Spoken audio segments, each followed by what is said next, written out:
All right, shalom, shalom. First and foremost, we like to give all the honor and praise and glory unto Yahweh, Ba'Shem Yahushai, Ba'Shem Kakodash. Double honor to the elders and apostles of great Millstone who rule well. Peace and salutations to the elect scattered abroad. All right, this is the Gms Plaintables camp located in Delaware. Coming back with another day of prophesying the downfall of this kingdom. All right, so first I want to start off with 1 Thessalonians 5:1, and then we'll go to Matthew 12 and 25. Gone. So it says, 1 Thessalonians chapter 5:1, but of the times and the seasons, brethren, ye have no need that I write unto you. For yourselves know perfectly that the day of the Lord so cometh as a thief in the night. Yeah, and that's it. You know, we're keeping up with the prophecies. All right, and when you look at things from a prophetical standpoint, all right, you understand that, you know, we're at the end of this kingdom. All right, and things is ramping up rapidly, man. You know, Esau, he's getting ready to come with that great wrath. All right, and prophecy has been booming. All right, you know, the division of this kingdom is being more and more apparent every day. All right, now you had the back-to-back events. All right, the first thing that we seen was the you know, the North Carolina attack. All right, on the train, you know, which that, you know, had a lot of you know, controversy behind that. All right, you know, the next thing after that, all right, you got this guy, you know, Charlie Kirk. You know, he was put to death, man. All right, so no matter how you want to look at it, if you want to say, oh well, you know, it was set up, you know, it was fake. All right, you know, this and that. Oh, it was just whoever. You know, it doesn't matter because, you know, we know that this is all controlled by Yahweh, Ba'Shem Yahushai. All right, and this all has to take place. All right, in order to you know, prophecy to forward in prophecy, man. All right, read that again. Con. So it says, 1 Thessalonians chapter 5:1, but of the times and the seasons, brethren, ye have no need that I write unto you. For yourselves know perfectly that the day of the Lord so cometh as a thief in the night. So the day of the Lord cometh as a thief in the night. All right, so you got to constantly keep watch. You know, be sober-minded. All right, the scriptures go into you know, be sober, right? Because, you know, your enemy, the devil, is coming as a roaring lion. Well, we seeing that. All right, you know, Esau, he's coming full on, you know, with this different psychological warfare. All right, in order to continue to divide the people. All right, and we're seeing that. You know, it's apparent. You know, every day. All right, now what Esau is trying to do is make Jake, all right, you know, the forefront of, you know, what's the problem with this country, right? First it was the northern kingdom, all right, now it's the southern kingdom, and brothers have been going into, all right, these past you know, few weeks, you know, their brothers had that saying, northern kingdom first and southern kingdom worse. All right, so just so you see what Esau's doing with the northern kingdom, so imagine, you know, you southern kingdom tribes as well. All right, so let's get that Matthew. If you got anything, you can bring it out too. Come on. So Matthew? Yeah, Matthew 12 and 25. Come on, so it says Matthew chapter 12 and 25, it says, and Yahushua knew their thoughts and said unto them, every kingdom divided against itself is brought to desolation, and every city or house divided against itself shall not stand. Exactly, and this was prophesied, you know, back in the you know, the Western Roman Empire already. All right, so Yahushua already knew what was going to happen in this kingdom as well. All right, you know, this kingdom being divided, all right, it's not going to stand. And when you look at it, all right, this kingdom is divided in every angle you could think of. All right, you know, man versus woman. All right, you know, race. You got racial division. All right, you know, you got political division. All right, the left versus the right. Okay, so you got division on all sides. All right, nobody can agree. All right, you know, even down to the elites. All right, you know they all agree on you know, getting everybody C-hip. All right, but they may have different you know, they may have different philosophies of what's to come after that. All right, so on every angle, all right, this place has to go down. All right, read that again, bro. Gone. So it says Matthew chapter 12 and 25, it says, and Yahushua knew their thoughts, and said unto them, every kingdom divided against itself is brought to desolation, and every city or house divided against itself shall not stand. That's it. And this is also a part of Esau's plan, all right, to make complete chaos, all right? Problem, reaction, solution, all right? Order, ab, chaos, all right? These type of events, you know, Esau is setting up these type of events to take place, you know, in order for him to justify, you know, bringing in that NWO, to justify, you know, bringing in that CHIP as being the answer to everybody's problems, all right? So this all goes back into what this man has been planning, all right? You know, he's even bringing out more information on, you know, the chariots, you know, the so-called UFOs, all right? You know, saying he's seen, you know, tall, looking African-American aliens and such, you know, which we know that, you know, that's the chariots of our salvation, all right, and that's the angels, all right, who's going to be pretty much coming once you know, things start to climax, right? You know, World War III, the MOTB is implemented, all right, the ICBMs is shot, all right, you know, we're going to see Yahushua, you know, crack the clouds, right, crack the sky, coming in with the angels, all right, in the chariots, all right, to deliver his elect, all right? Yep. So also get Isaiah 47:12.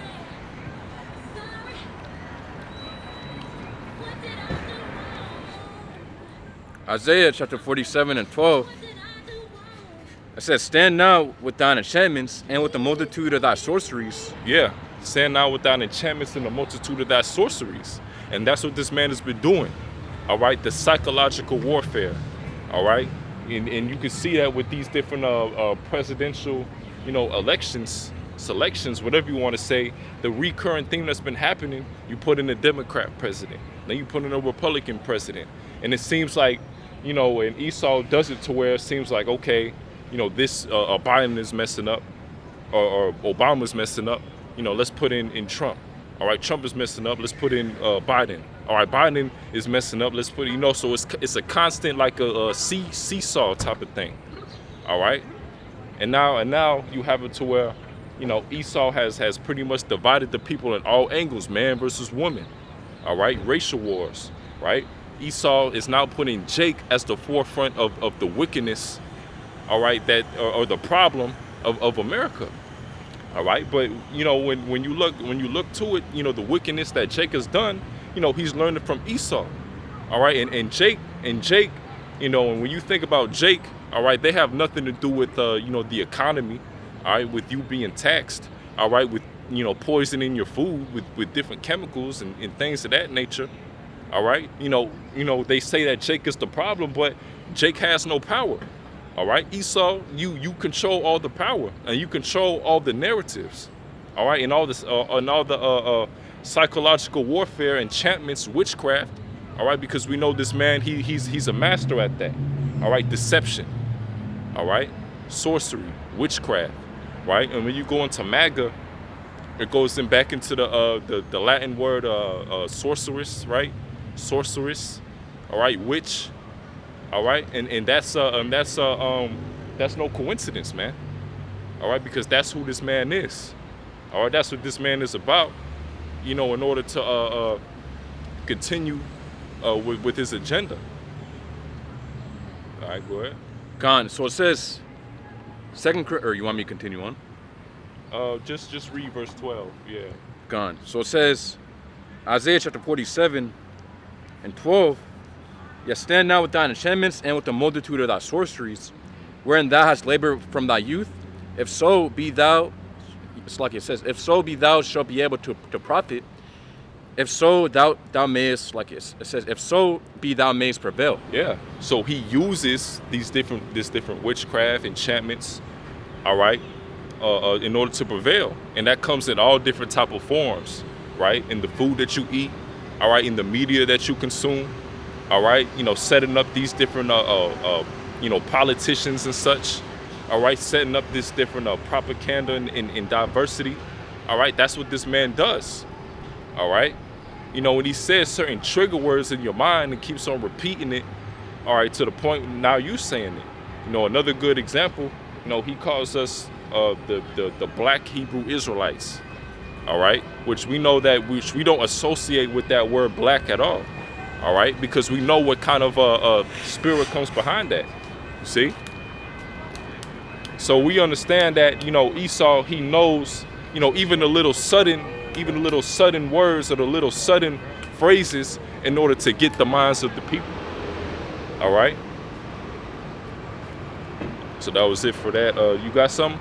Yeah, Khan. So it says 2 Corinthians chapter 2 and 11, it says, at least Satan should get an advantage of us, for we are not ignorant of his devices. Yeah. Exactly. So yeah, you know, ultimately we're not ignorant of Satan's devices. You know, Esau, you know, add on to the brother's point, he's a master at deception.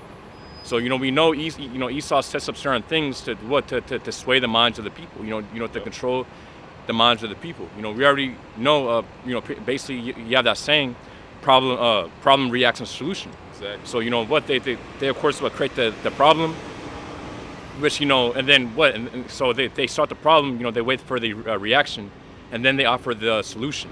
Yeah, exactly. And even you know, with the certain events that Esau pushes in the media, you still kind of got to question it. You know, if it was, you know, fabricated, you know, if it was AI, you know, if you know, so you constantly have to think about it like that. And you know, we automatically think like, okay, you know, this has happened, but this looks fishy about the situation.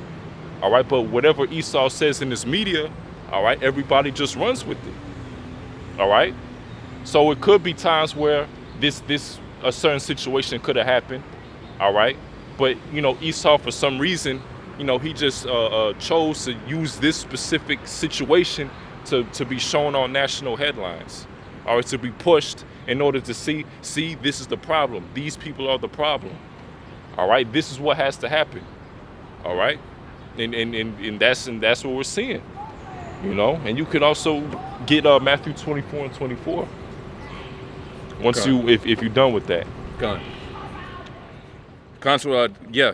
To get real quick, it says the word for devices. It says noema, meaning a mental perception, thought, and evil purpose. Yeah, it says, so basically an evil purpose. You know, a scheme that Esau likes to run. There you go. Yeah.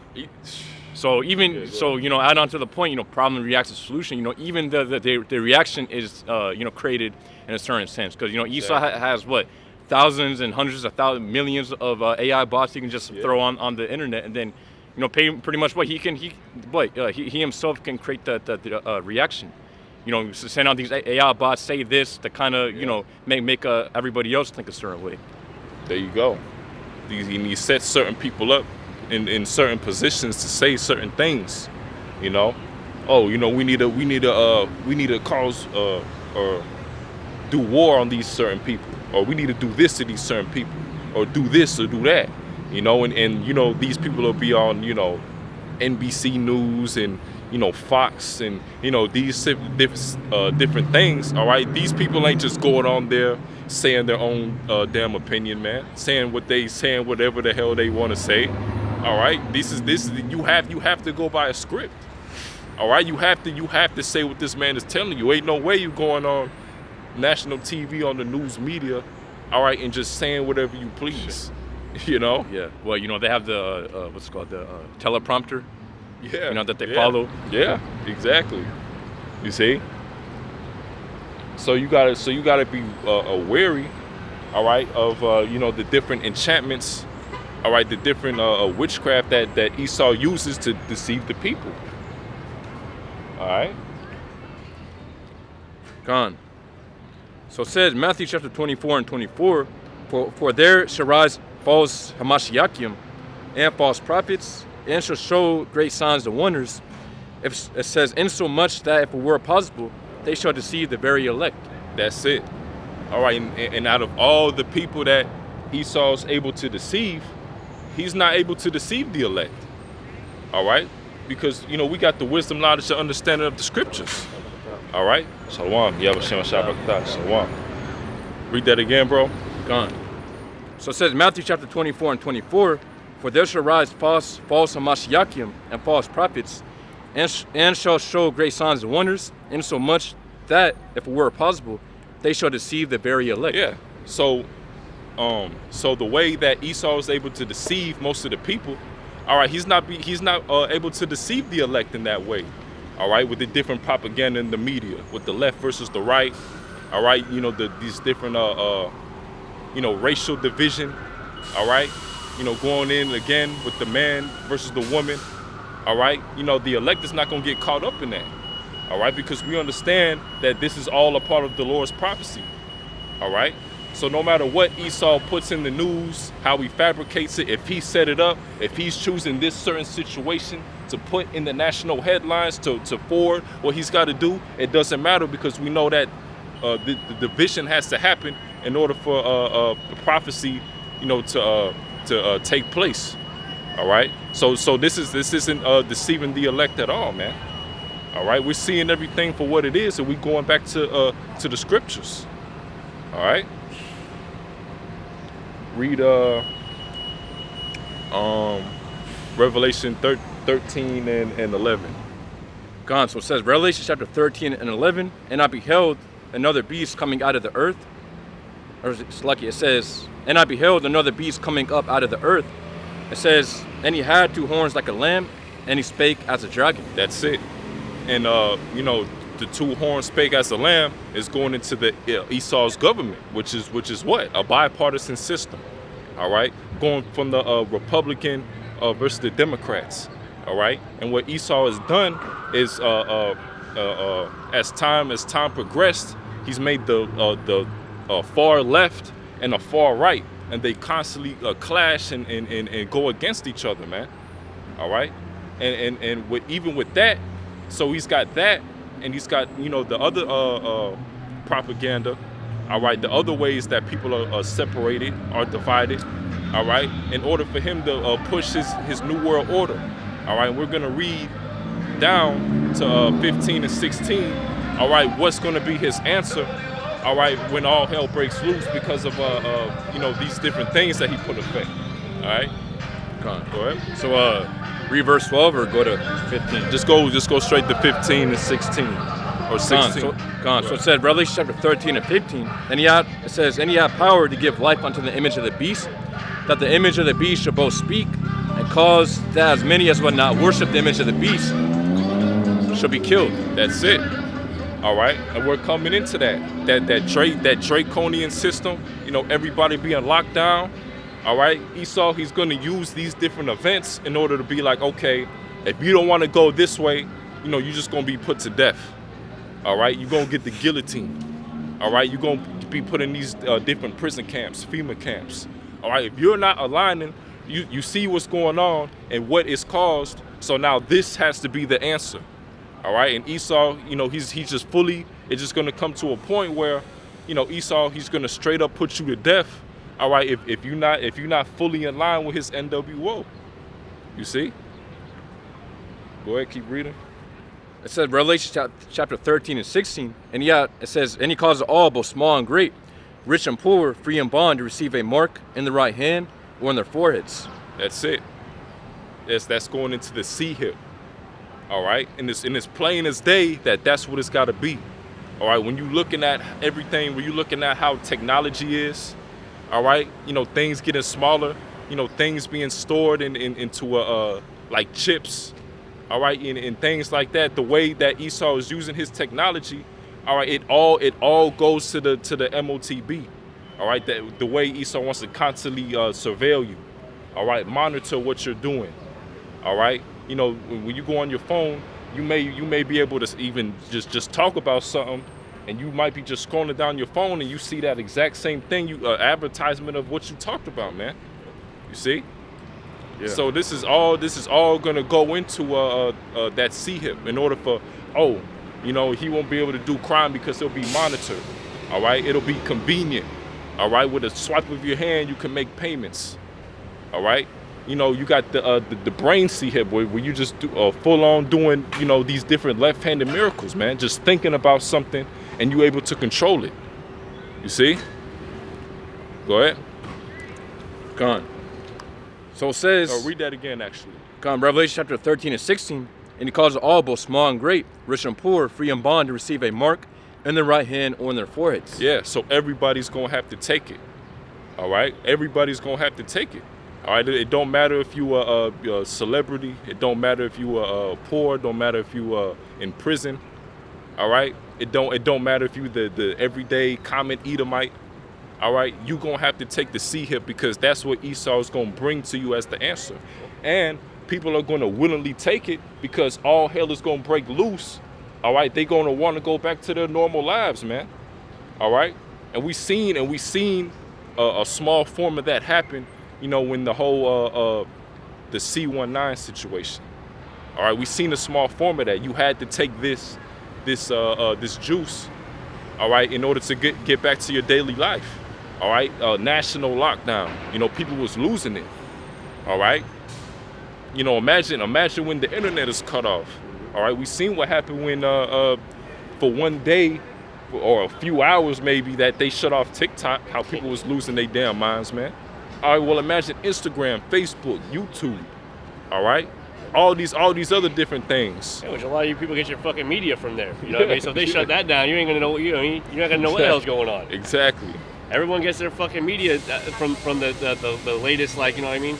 Yep. The latest social media. So that's it. That's how things get really spread. I mean, shit, that's how freaking everybody knew about Charlie Kirk as quick as they did. Freaking social media. Yeah. Social media was able to report on that before freaking any real news was able to report on it. You know what I mean? Yeah, I did. I seen that. It was on Google, because they were saying on Google it was reported before it actually happened. Yeah. You So know? and now you can see the live footage, right? I mean, you see the moment some shit happens, that the people, whoever recorded is like pretty much posting it up right away. So you seen it in all its glory and gory, you know what I mean? Like, God, it wasn't like it was surfaced by, like, you know, the mainstream news or like that. But yeah, like a lot of these people, they get their news from that. So, you know, a lot of them are gonna be left in the fucking dark if a whole bunch of shit gets shut down. They're gonna know what the hell's going on, you know? Yeah, kind. That's the thing. Everything is being recorded. Yep. All right, this guy, he's being recorded. So these different things that happen, you know, to all these people, we're able to see it. Yep. You know, it's not like back then where you just hear about, you know, someone getting put to death and, you know, no. You know, the Google's going to show an article about it. It's going to be on X. You know, you type it, you know, people worship that thing on X Grok to give them all the information and all the, you know. People don't think for themselves unless they type it in on ChatGPT, you know. So this is the type of world we living in, man. All right? And when you think about it from now and, like, you know, 10 years ago, like 2015, you know, things was a lot different, man. You know, technology is getting way more advanced at a rapid rate, man. You see? Just go ahead, bro. Gone. Yeah, I appreciate that. Yeah. It says, Revelation chapter 13 and 17, and that no man might buy or sell save he that had a mark, or the name of the beast, or the number of his name. Read that again, bro. Gone. It said, Revelation chapter 13 and 17, and that no man might buy or sell save he that had a mark, or the name of the beast, or the number of his name. So that's it. You're not going to be able to buy, sell, all right, trade, all right. You're not going to be able to make any type of transactions, all right, unless you have this C-hip, all right. So in order for you to even do that, to work, all right, to make money, all right, you're gonna have to take it. All right, that's how Esau's going to come with it. And in order for people to go back to their lives, they'll take it. You know, they'll be like, oh, you know, I'm doing this for my family. You know, I'm doing this for this reason, for that reason. Thinking they're doing a noble reason, but it's no noble reason for you to take the C-hip, because the Lord specifically tells you not to take it. All right, the noble thing to do is not to take it, man.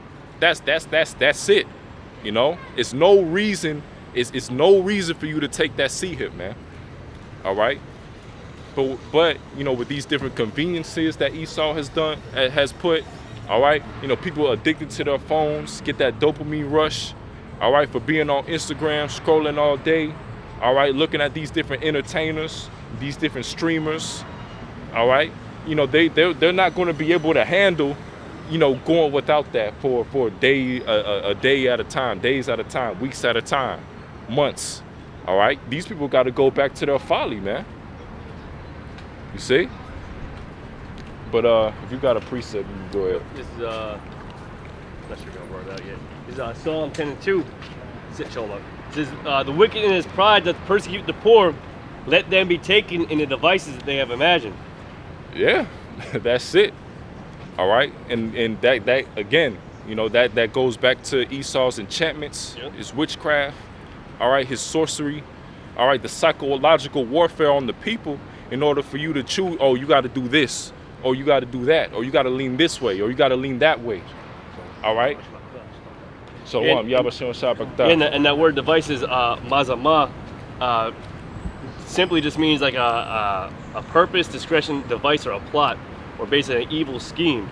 We just know all the evil schemes that, you know, Esau's in tune with, and the brother was already saying, like, the whole, you know, left versus right. That's an evil scheme in itself. Like this illusion that you have a choice, and you're not subject unto unto basically the Illuminati. Basically, this is all set up by people up top, right? It's all by design. But you think you have this illusion of a left or right, you know. And that you have a fighting illusion of choice, that you have a fighting chance in society as being a black or Hispanic or Native American man, that you could choose the right person to get you where you need to be at. That's it. So that's all evil plans set to really plague our people's mind to get further indoctrinated in this system. And then with more indoctrinations the technology, right? So the more technology Esau pushes is an evil scheme to really get him to get that see him. That's it. And a lot of you see that too. A lot of people who voted for Trump because he just seemed like the answer, they're starting to go back on what they did. All right, especially you different Latinos for Trump, and you certain Southern Kingdom too, who voted for Trump. All right, he's making it on the headlines that you're the problem. Yep. All right, that you're the cause of all this wickedness. All right, that's going on when we know that again. Jake has no power. All right, Esau, you different Edomites, you have all the power. All right, we're not paying all these taxes because of Jake's. The economy isn't failing because of the Jakes. The Jakes are the ones that's doing the most work. And then when you deporting these different Northern Kingdom, nobody else wants to do them jobs. All right, you Edomites ain't doing them jobs that the Northern Kingdom is doing, man. All right. For especially a lot of these Northern Kingdom too, that's here. I guess they want the poor whites to do it. Yeah. Poor whites to do it, so they're gonna have to do it. So if the so-called illegals can't do it anymore, they got to go back to their country. Right. Then I guess citizens, their cousins that are illegal, they can fill in the poor whites, because a lot of poor whites do have lawn companies. Or they might not even be poor. They got their lawn companies. They got Edomites with suits, tans and shit. You see they be on roof doing roof work. Doing the lawn. Some of them be like real fat Edomites. They be tan and shit. So we're going through a change. The country is going through a massive change. Yep. And the government gonna figure it out, because they're enforcing the law. They're getting the so-called illegals out, and of course there's going to be some repercussions. Everything's not going to be all right. There's going to be something else is going to happen. So even if you do clear that up, you're going to have assassination. Something else is going to happen. Yeah. So if you clean the illegal, that's not the only problem with America. It's just illegals. You got multiple problems. You got a 300 trillion in debt, something like that. Yep. Whatever the damn debt is, that's an issue. You got a so-called domestic T word. Yeah. That's an issue. You got increasing violence in the United States. Murder rates. Yep. So you're going to get, you're going to stop a car. If you can't identify that you're a citizen, they're supposed to have probable cause, but they can make it manufacture probable cause. So you didn't use a turn signal. You check out my ID, you can't prove that you're a citizen, you got to go to hold. But then one person could prove the ID. Well, does he have a license to drive? And if he can, he can drive. If he can't, then he got to impound the car. So then they got to prove. Now it doesn't mean they're being deported, but it just means they couldn't prove that they were citizens on the spot. And of course, you have to kind of racial profile, because if I don't have my license, well, they would book me in as John Doe. That's what they would do. They wouldn't send me to ICE probably wouldn't send me to a detention center, a specific ICE detention center. They'd probably send me to the regular jail, local jail, and book me in a John Doe if I don't have my driver's license or I give them a fake name or whatever. So you kind of gotta have to like discriminate, because that tells you where you're going to send the person to jail at. Yep. You're either going to jail with ICE or you're going to a local jail. So, but then they try to not use the word discriminate, and that's exactly what you have to do to do your job. Yep. You know. But it looks bad when you say it. But they're not going to send me to a damn ICE facility. Or maybe if I say the wrong thing, right? They're going to send my ass to jail if I give them a fake name. Or they're going to come and fingerprint me. A lot of videos you'll see, they'll come and fingerprint you.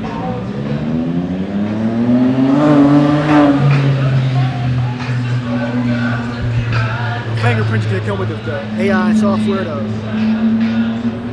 put your face through a database and fingerprint you.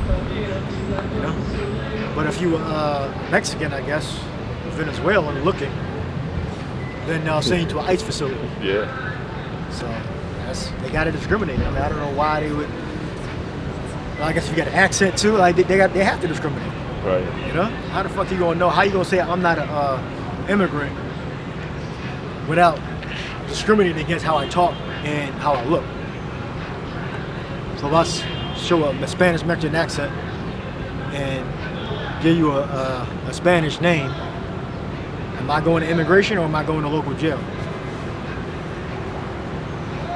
Maybe I'm going to ICE detention center. Maybe. Yeah. So, you know, as Hebrew Israelites, we're not on the left or the right, okay?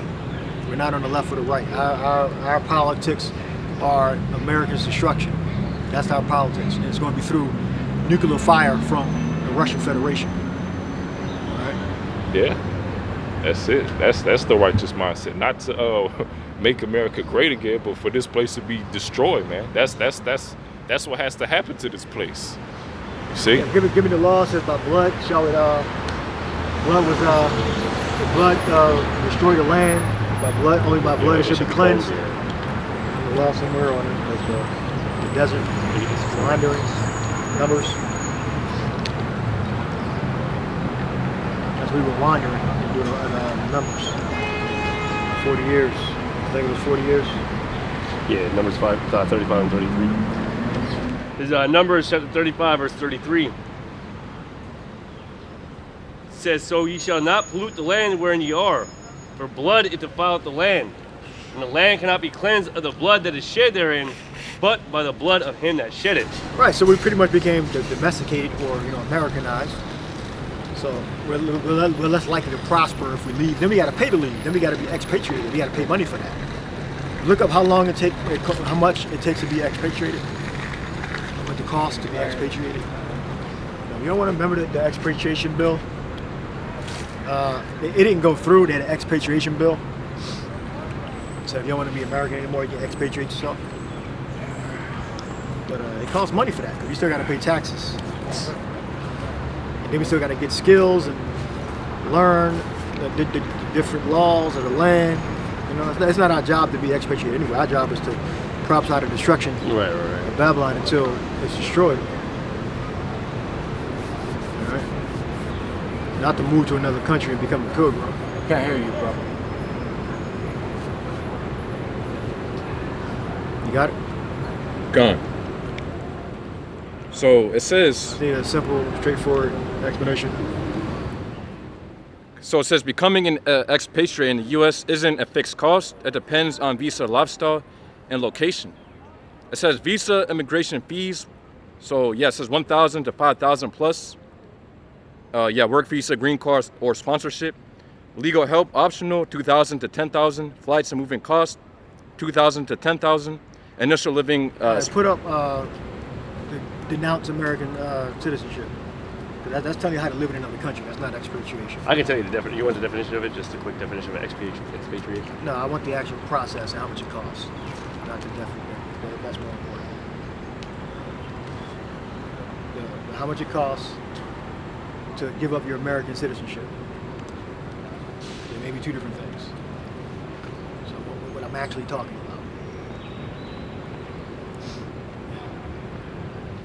So it says renouncing U.S. citizenship has a fixed government fee of $2,350, one of the highest in the world. Oh, that's not that expensive. So once you denounce, or what is this? What's the word to use? Yeah, renounce. Renounce. Once you renounce your American citizenship, then you would have to build the fees you were talking about in the beginning. Visas, and then it has to be for a certain amount of time. Then you would have to get a job or start a business. And then you're more likely to be prosperous if you are American in another country. Because before, like let's say you move to Thailand, right? If you move to Thailand, they want you to make a certain amount of money per month to actually live there. So you won't be become like a welfare recipient in their country or become a criminal.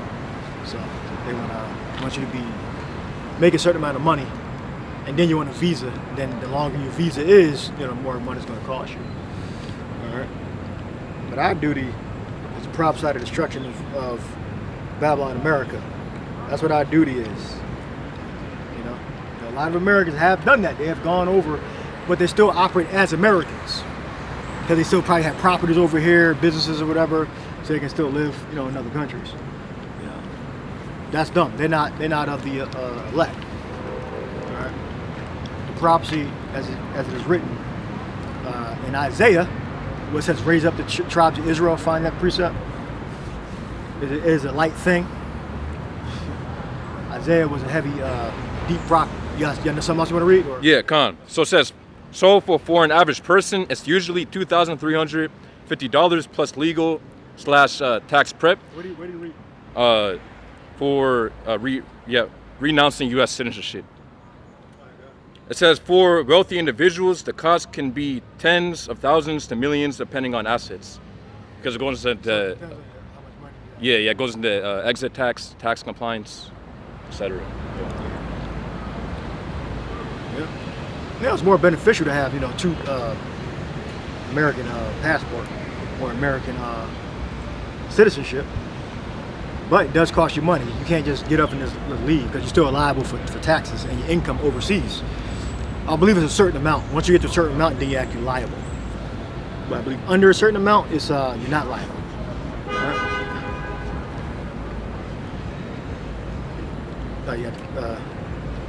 Precept. Yeah. This Isaiah 49:6, and he said, "It is a light thing that thou shouldest be my servant to raise up the tribes of Jacob, and to restore the preserved of Israel. I will also give thee for a light to the Gentiles, that thou mayest be my salvation until the end of the earth." All right, because most of our people are still in the Gentile state of mind. They're still in a state where they believe they're just U.S. regular Americans, regular blacks, Latinos, Native Americans. All right, so they're counted as Gentiles, uncircumcised in heart and mind. All right, they might be physically circumcised, but they're uncircumcised mentally, so they'll be classified as Gentiles. All right, but it says in Habakkuk 1:5. Give me Habakkuk 1:5. All right. Yeah, because what's the mystery? The mystery is that we were forgotten about. We were transformed into another people via chattel slavery and the conquest of paradise, which is North Central South America. All right, so we were all made to be another nation. All right, we were labeled that. We were labeled those bywords. Read the precept. Habakkuk chapter 1:5. It says, "Behold, ye among the heathen." We're among the heathen. Good. And back then too, during the Lord's time and the Apostles' time, and right now. Good. It says, "And regard and wonder marvelously." It says, "For I will work a work in your days, which ye will not believe, though it be told you." Yeah, the Lord made us cease for being a nation. He made us cease to be a nation. He broke us up into different countries and areas and tribes within tribes, and He gave us a different name. He gave us Negro, Spanish, Hispanic, Native American. He broke us up, and changed our names. So that's the work. That's the mystery. That's the mystery of the Gentiles, that we were transformed into another people. spirits on them. All right, go back to Isaiah. Give me where Paul reiterated that. I believe it was Acts 13. Working your day, which ye shall not believe. All right, and you give me speckled bird, 12 and 15 or something like that. Jeremiah 12 and 9. My heritage is unto me. It's a speckled bird, which means skin color phenotype, which variegated colors. They look up speckled in the Hebrew. It tells you that plainly. It says variegated. Variegated. You look up variegated, it means multicolored. So all our people don't look exactly the same complexion. So look up all that information. So read the scripture first. When you look up Paul's recount on working your day. I believe it was Acts 13th. Yeah. Chapter. Is that Paul or it might be Peter? Acts 13 and 1. What is it? Acts 13 and 41. 41? Yeah. Go read the verse. All right. So I'll start at 40. Acts 13 and 40. Beware therefore lest that come upon you which is spoken of in the prophets. Behold, ye despisers, and wonder and perish, for I work a work in your days, a work which ye shall in no wise believe, though a man declare it unto you. What? And when the Jews were gone out of the synagogue, the Gentiles besought that these words might be preached to them the next Sabbath. That's referring to the mystery of the Gentiles. Yeah, and then who wasn't going to believe? Well, the world and what? The circumcision. Go ahead, we continue reading. Yep. Verse 43. Now when the congregation was broken up, many of the Jews and religious proselytes followed Paul and Barnabas, who speaking to them persuaded them to continue in the grace of Yahweh. And the next Sabbath day came almost the whole city together to hear the word of Yahweh. Verse 45, but when the Jews saw the multitudes, they were filled with envy and spake against those things which were spoken by Paul, contradicting and blaspheming. Right, because the circumcision didn't like the uncircumcision. Even though they looked the same or similar, they were in a different culture and custom. All right, so that was it. Read the first verse. Okay. Acts 13 and 1. Now there were in the church that was at Antioch certain prophets and teachers, as Barnabas and Simeon that was called Niger, and Lucius of Cyrene, and Manasseh, which had been brought up with Herod the Tetrarch and Saul. Right, it's called Niger, which means black, dark skin. All right. Now when ChatGPT, they try to say he's some type of African. No, that's how the disciples look. They look variegated colors, but the core, the root was the Niger. That was the root of Judah. It's Niger. All right, really all the tribes. But that was one of the brothers that was of the diaspora, or he could have been upset. It don't really say, but he was traveling with Paul. All right, in Antioch. All right, that's in Syria. All right, so you had what that was taken over by the Edomite Greeks. The Edomite Greeks under Alexander. All right, first they were Edomites, then they turned to Macedonians, then they turned to Greeks, then they turned to Romans. All right, so he was one of the Israelites that were living up in Syria. All right, so read the verse again. Acts 13 and 1. Now there were in the church that was at Antioch certain prophets and teachers, as Barnabas and Simeon that was called Niger. Barnabas and Simeon. All right, look up Barnabas, that's Hebrew Aramaic, and look up Simeon, that's Hebrew and Aramaic. It was called Niger.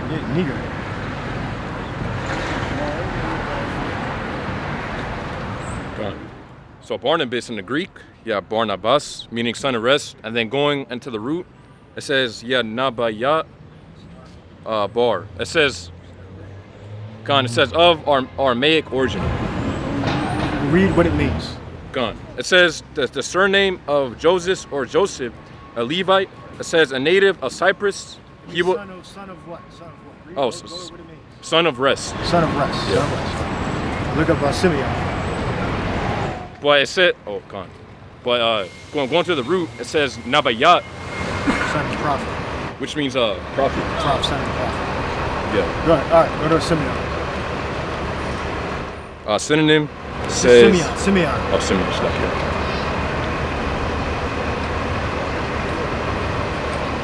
Gone. So for the Greek, yes, Simon. So it says meaning hearkening. Hearken, hear, Shabbat. All right. And look up Manasseh. Mana'ain, meaning comforter. What's the language? Is it Greek, Latin? Is it Greek or Latin? Oh, it's Greek. It says of uncertain origin. Uncertain origin, but it may be Greek. Okay. All right. So it may be that the Hebrew, Aramaic, Greek. All right. So go read the verse again. 13:1. It says, "Mine heritage is unto me as a speckled bird. The birds round about are against her. Come ye assemble, all the beasts of the field, come to devour." All right. That's a curse that came on us for the Lord to use the other nations to destroy Israel and bring us into slavery. Basically, to deport us, steal our resources, and destroy the government, rob the government and the people of the riches, and not be a non-factor in the as a power in the region. So automatically, just by destroying the Israelite government and deporting everybody, you de facto became more richer and more powerful in the region. All right, so you basically stopped the progress of that nation and added riches to yourself just by destroying their government. So now trade wouldn't be between Israel; it would be between, the country that did the deporting, that took destroyed the nation.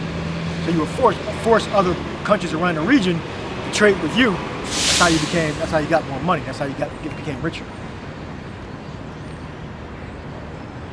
What the word Look speckled? up Yeah. speckled. Yep. Hebrew word for speckled, tazabawa, or tazabawai, and it's colored, variegated, or speckled. And then for the Strong's definition, it says colored or variegated. Variegated. All right, look up variegated. Yep. Definition for variegated. This is dictionary.com. It's exhibiting different colors, especially as irregular patches or streaks. It says my heritage. But the heritage is the children of Israel. The sons of Israel are the Lord's inheritance. We're the Lord's heritage. We're the Lord's people. So he said his people are like speckled birds. All right. So we have different shades, different phenotypes within our nation. Because your nationality is determined by your father. All right.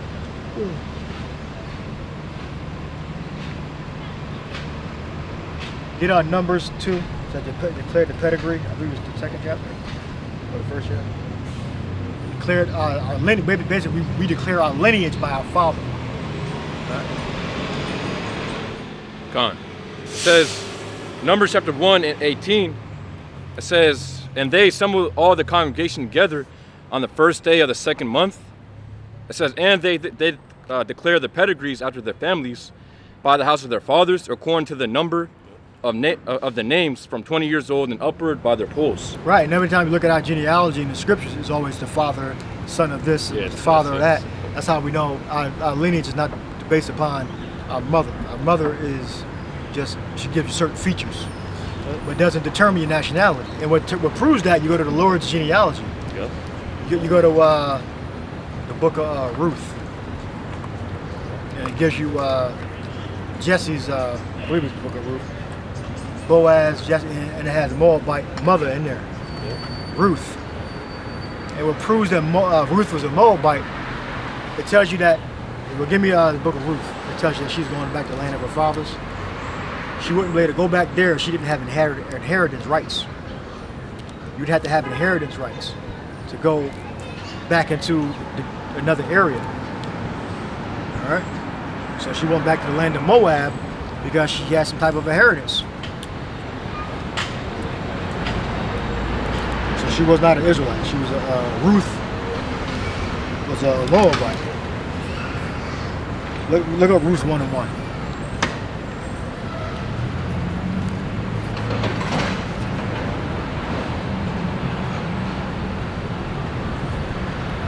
Ruth 1:1.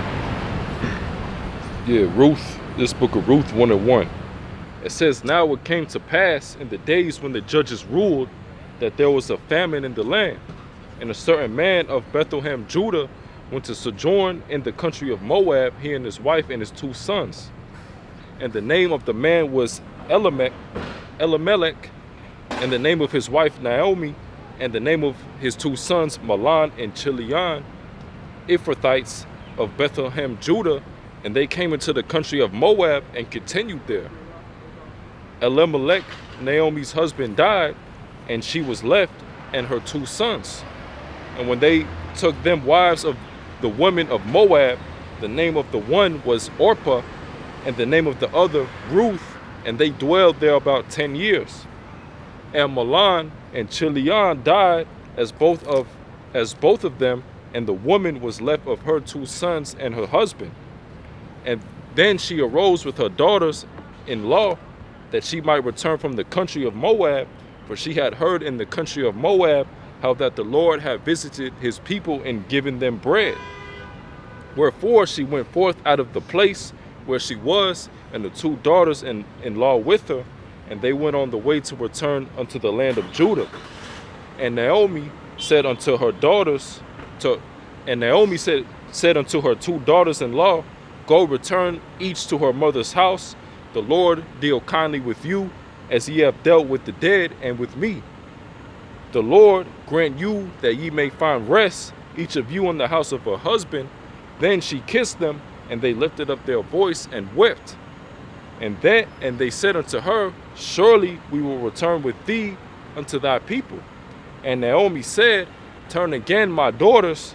Why will ye go with me? Are there yet any more sons in my womb, that they may be your husbands? Turn again, my daughters, go your way, for I am too old to have an husband. If I should say I have hope, if I should have an husband also tonight, and should also bear sons, would ye tarry for them till they were grown? Would ye stay for them from having husbands? Nay, my daughters, for it grieveth me much for your sakes, that the hand of the Lord is gone out against me. And they lifted up their voice. Yeah, so they're clearly Moabites. They're not Israelites. All right, there was a theory out there that they were really Israelites. They were actual Moabites. All right, Judah likes so-called Asian women. All right, and you got the black women that try to shame so-called black men into dating and marrying try to guilt them into it. Other groups of women, you know.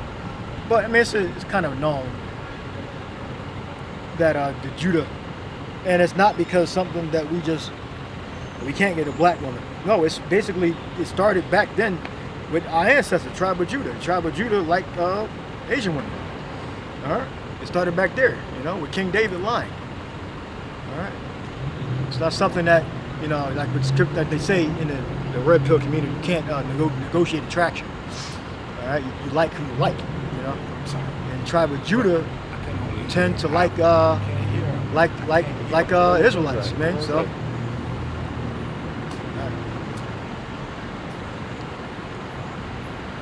And then go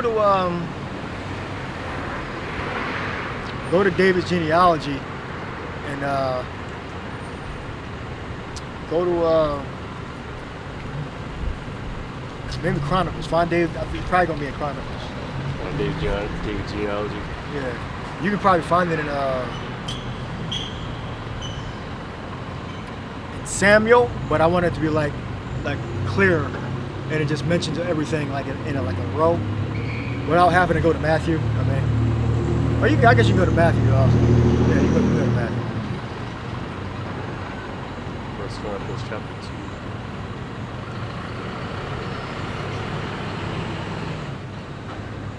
Yeah, you can go to Matthew. Matthew's kind of like straightforward there, but read what you got.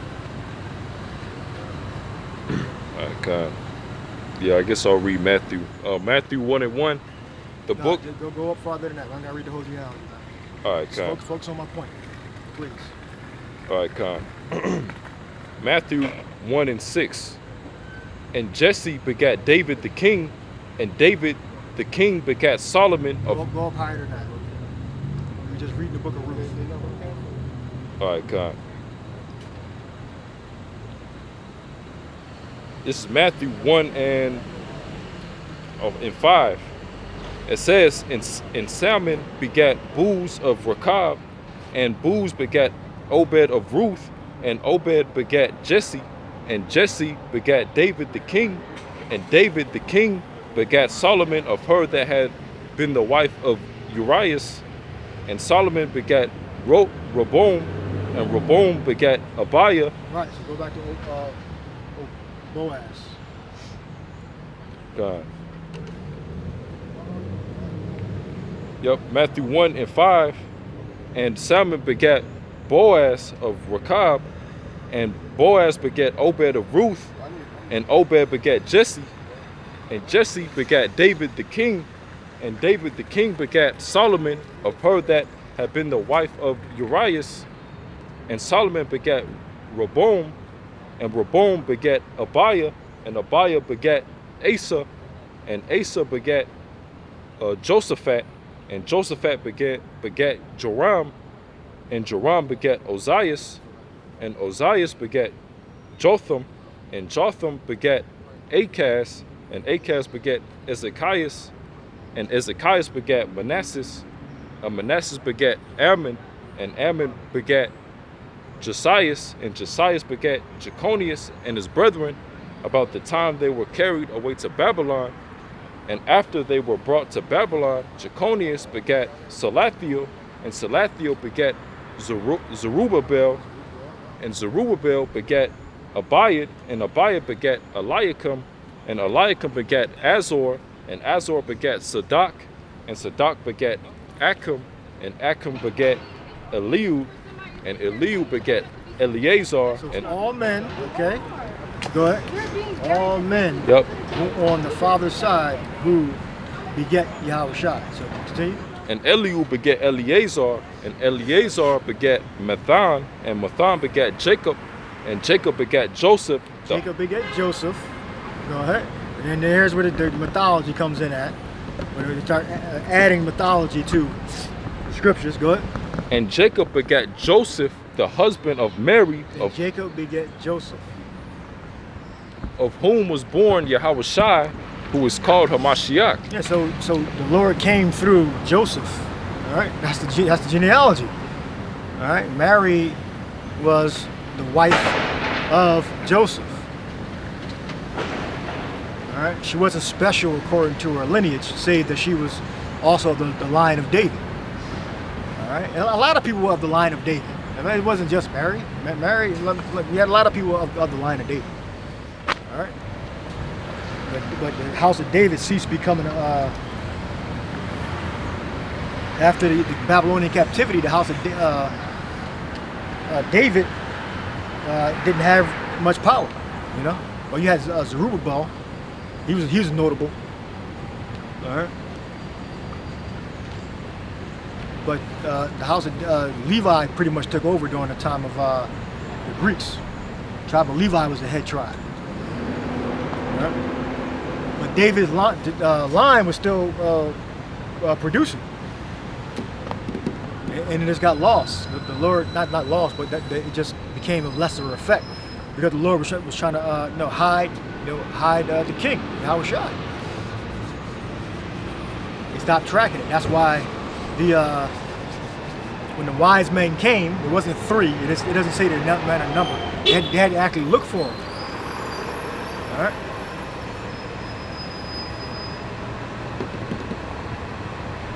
Continue. Yep. Joseph. Yeah, Matthew 1:16. And Jacob begat Joseph, the husband of Mary, of whom was born Yahushua, who was called Hamashiach. Right. Yeah, you had David. Yahushua had cousins, brothers. You know, that were from the direct line of the King David, but they weren't it. You know, Yahushua was the king. You know, that's why they had to find that Herod wanted to find him and kill him.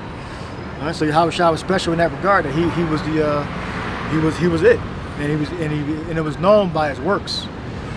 You know, so that he was debating the lawyers and the doctors when he was like 12 years old. Find that precept. All right.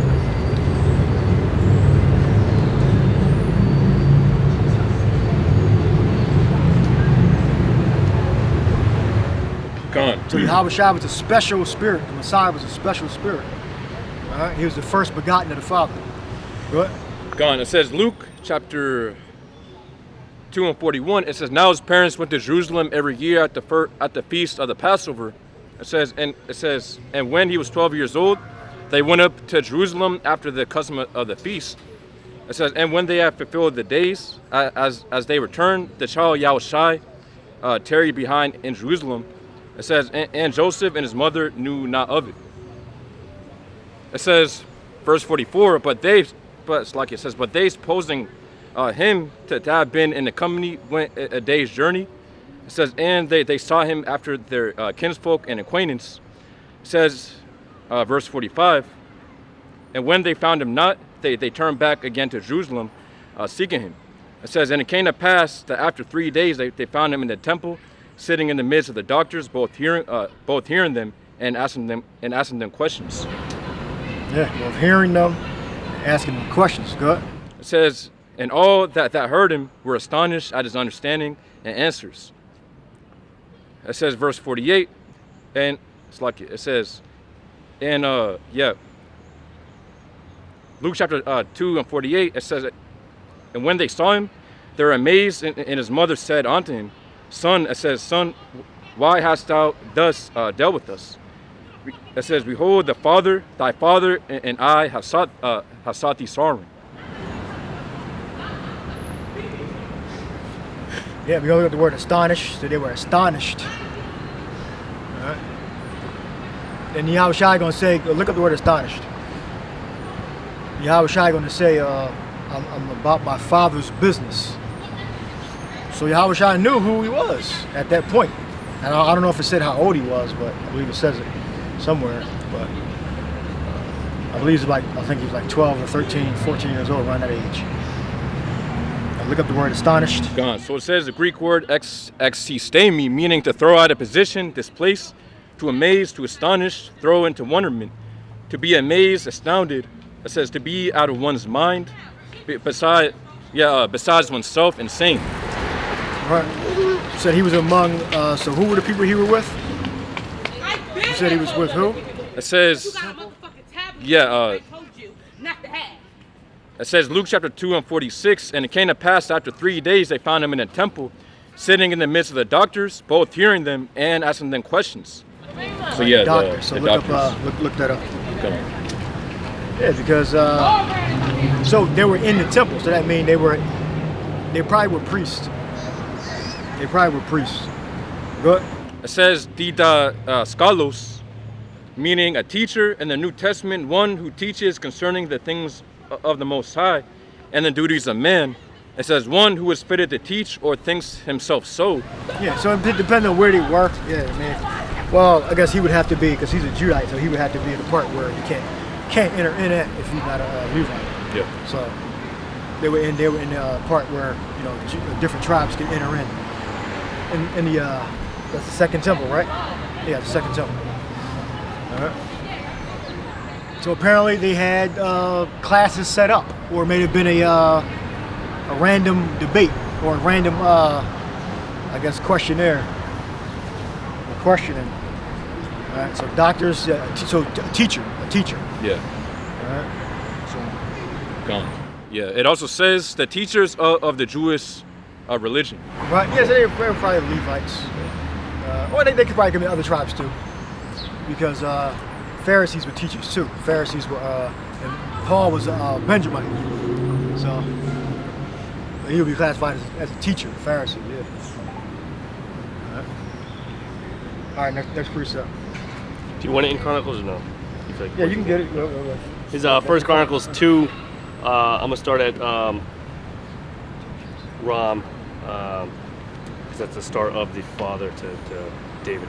It says, the sons also of Hezron that were born unto him, Jerahmeel and Ram and Shelubai, and Ram beget Abinadab, and Abinadab beget Nahshon, prince of the children of Judah, and Nahshon beget Salma, and Salma begot Boaz, and Boaz begot Albed, and Albed beget Jesse, and Jesse beget his firstborn Elab, and Abinadab the second, and Shema the third, and Nathaniel the fourth, Radai the fifth, Ozem the sixth, David the seventh. David, yeah. All right, that's David's genealogy. They're all men. They're based upon, your genealogy is based upon your father. It's not based upon your father and your mother. It's based upon solely your father. So you can look like anything. Yep. So did we read Jeremiah yet? Have we read Jeremiah? Good. Parrot, is that a respectable bird? All right. And the other birds are the other nations. All right? Because we went off from keeping the laws and worshiping Yahweh Shai. He said he's going to use, the curse was to use the other nations as a punishment. Meaning we were going to be deprived of our land, our money and resources, and we were going into slavery. Now we're going to lose our power. All right, next precept.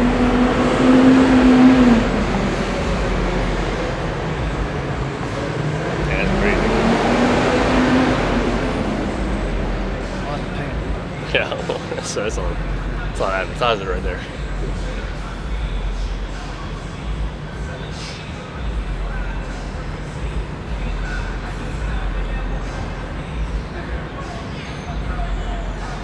So, like, what do you want next? I asked for, I should have already had precepts ready. Give me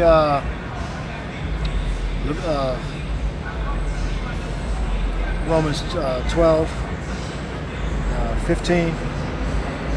Got a difference between Israel and what that. The Lord had to put a difference.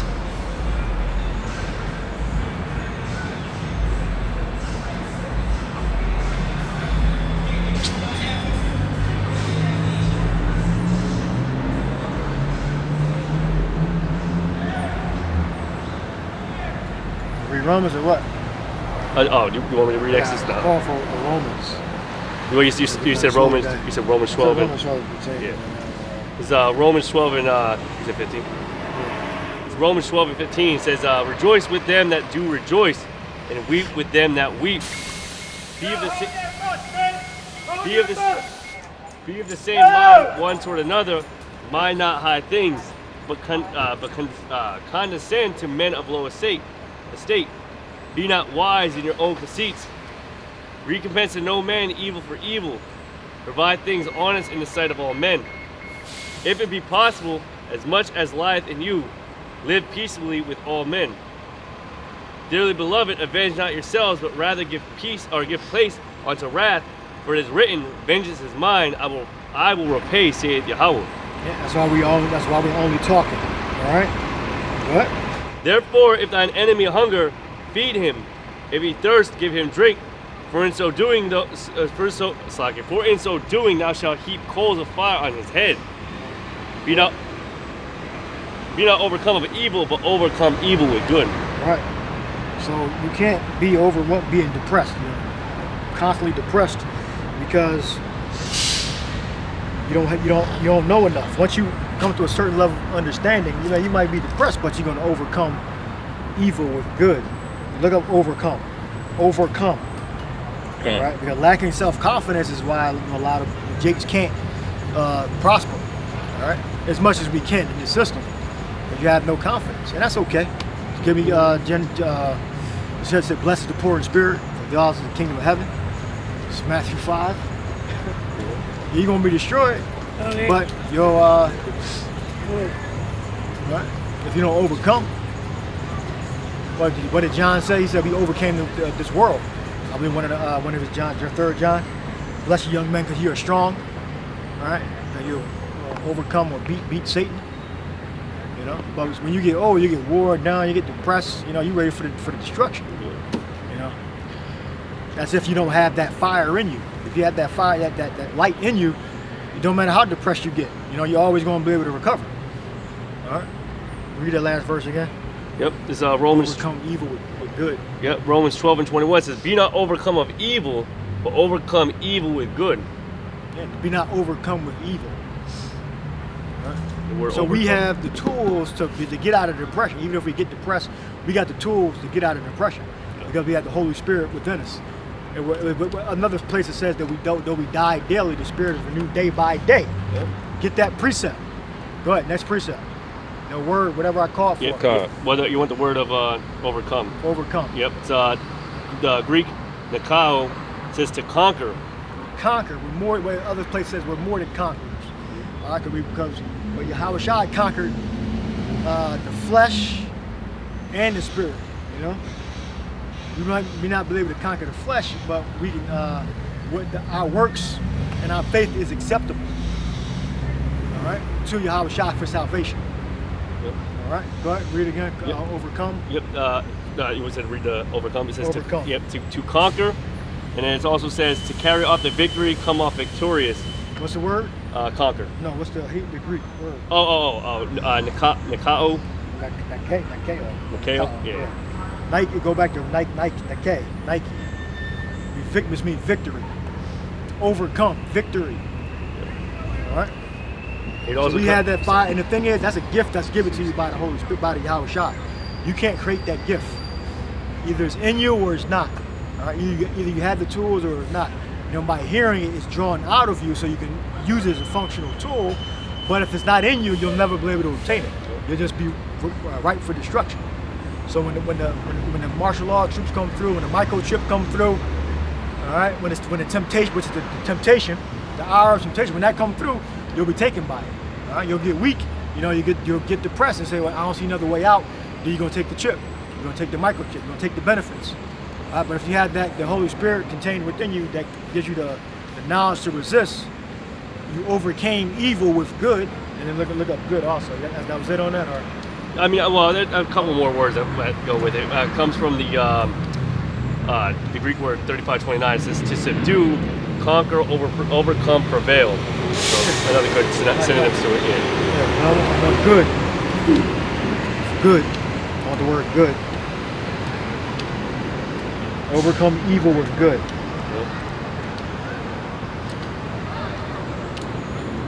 So the Greek word for good is agathos, and it says of good constitution or nature. Definition 3: good, pleasant, agreeable, joyful, happy. And then definition 5: upright and honorable.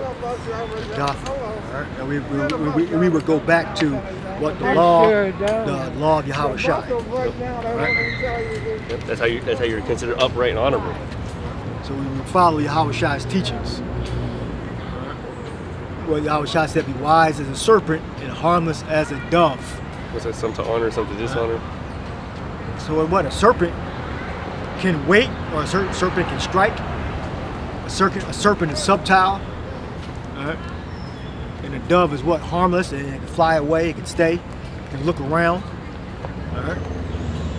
Wise as a serpent and harmless as a dove.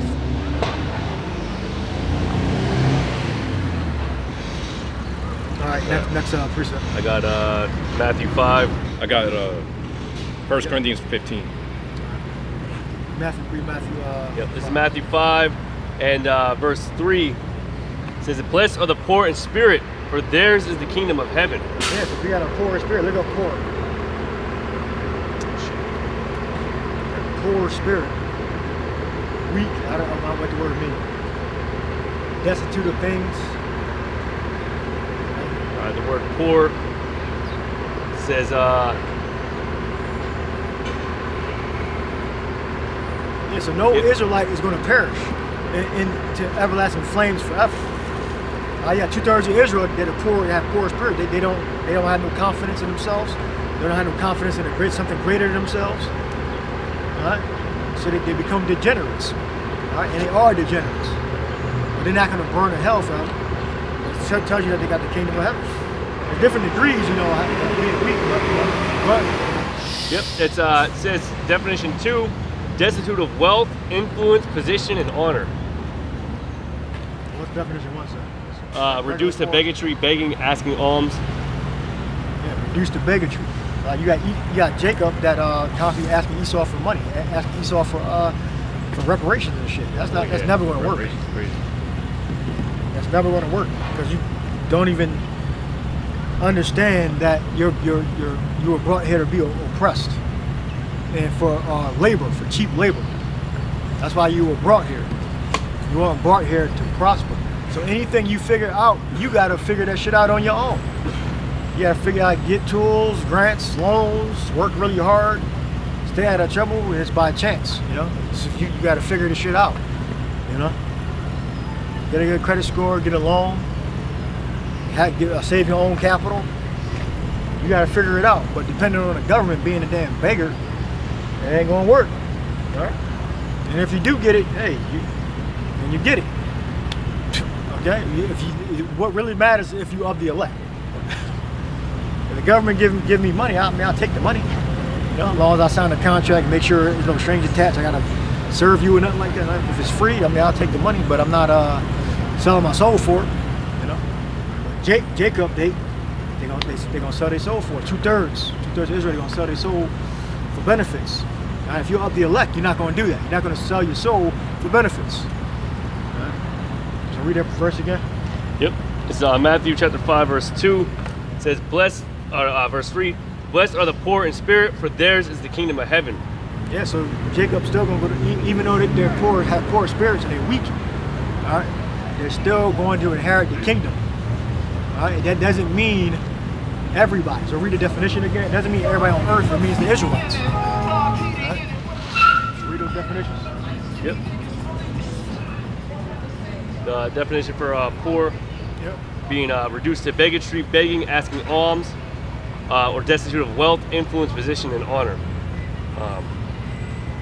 Wealth, influence, and honor. I mean, we definitely got no fucking honor. Well, here. that's Not poor in spirit. Yep. That's the scripture, poor Yep. in spirit. So you can't get right. You don't understand the scriptures, man. You nothing never goes your way. You an Israelite, you're still gonna make it to the kingdom of heaven, Yep. even if you have a poor spirit. Read some more on that. Verse 4 says, "Blessed are they that mourn, for they shall be comforted. Blessed are the meek, for they shall inherit the earth. Blessed are they which do hunger and thirst after righteousness, for they shall be filled. Blessed are the merciful, for they shall obtain mercy. Blessed are the pure in heart, for they shall see the Most High.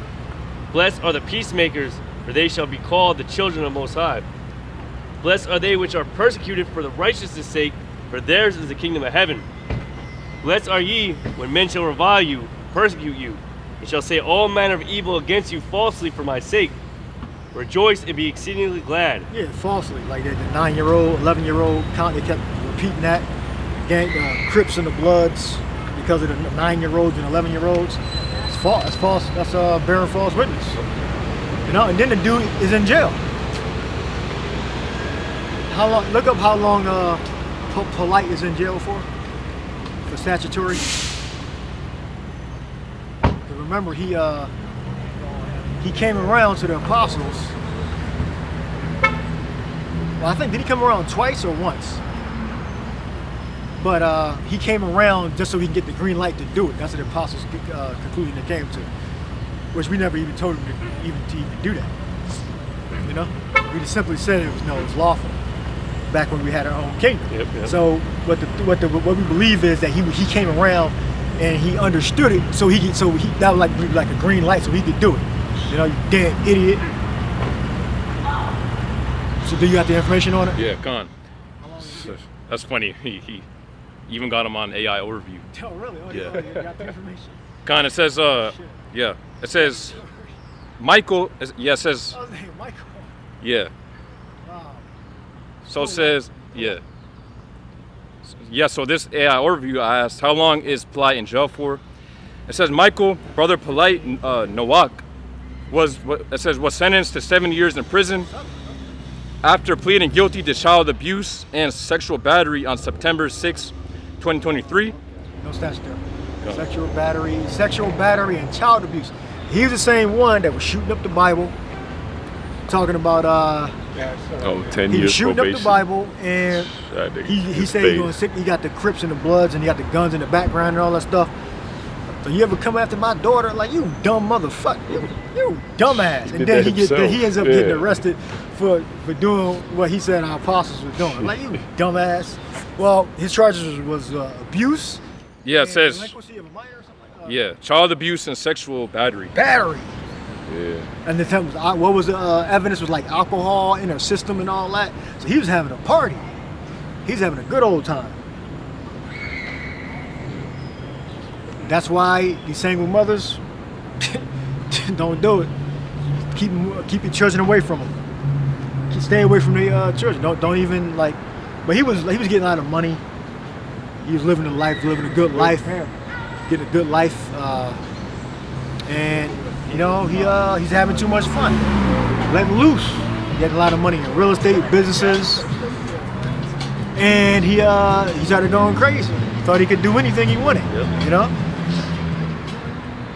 Then decided he could have anything he wanted, you know. And apparently he had his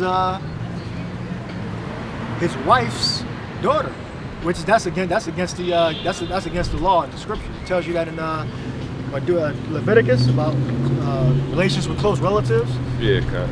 You can't. That's a crime. So he should be cut off from. Well, he's not even. He's a Hamite, not a Hamite. He's an honorary Hamite anyway. Yeah. He gonna die to death, be uncircumcised. And his reputation is completely ruined. 7 years in prison. He can never come back. No.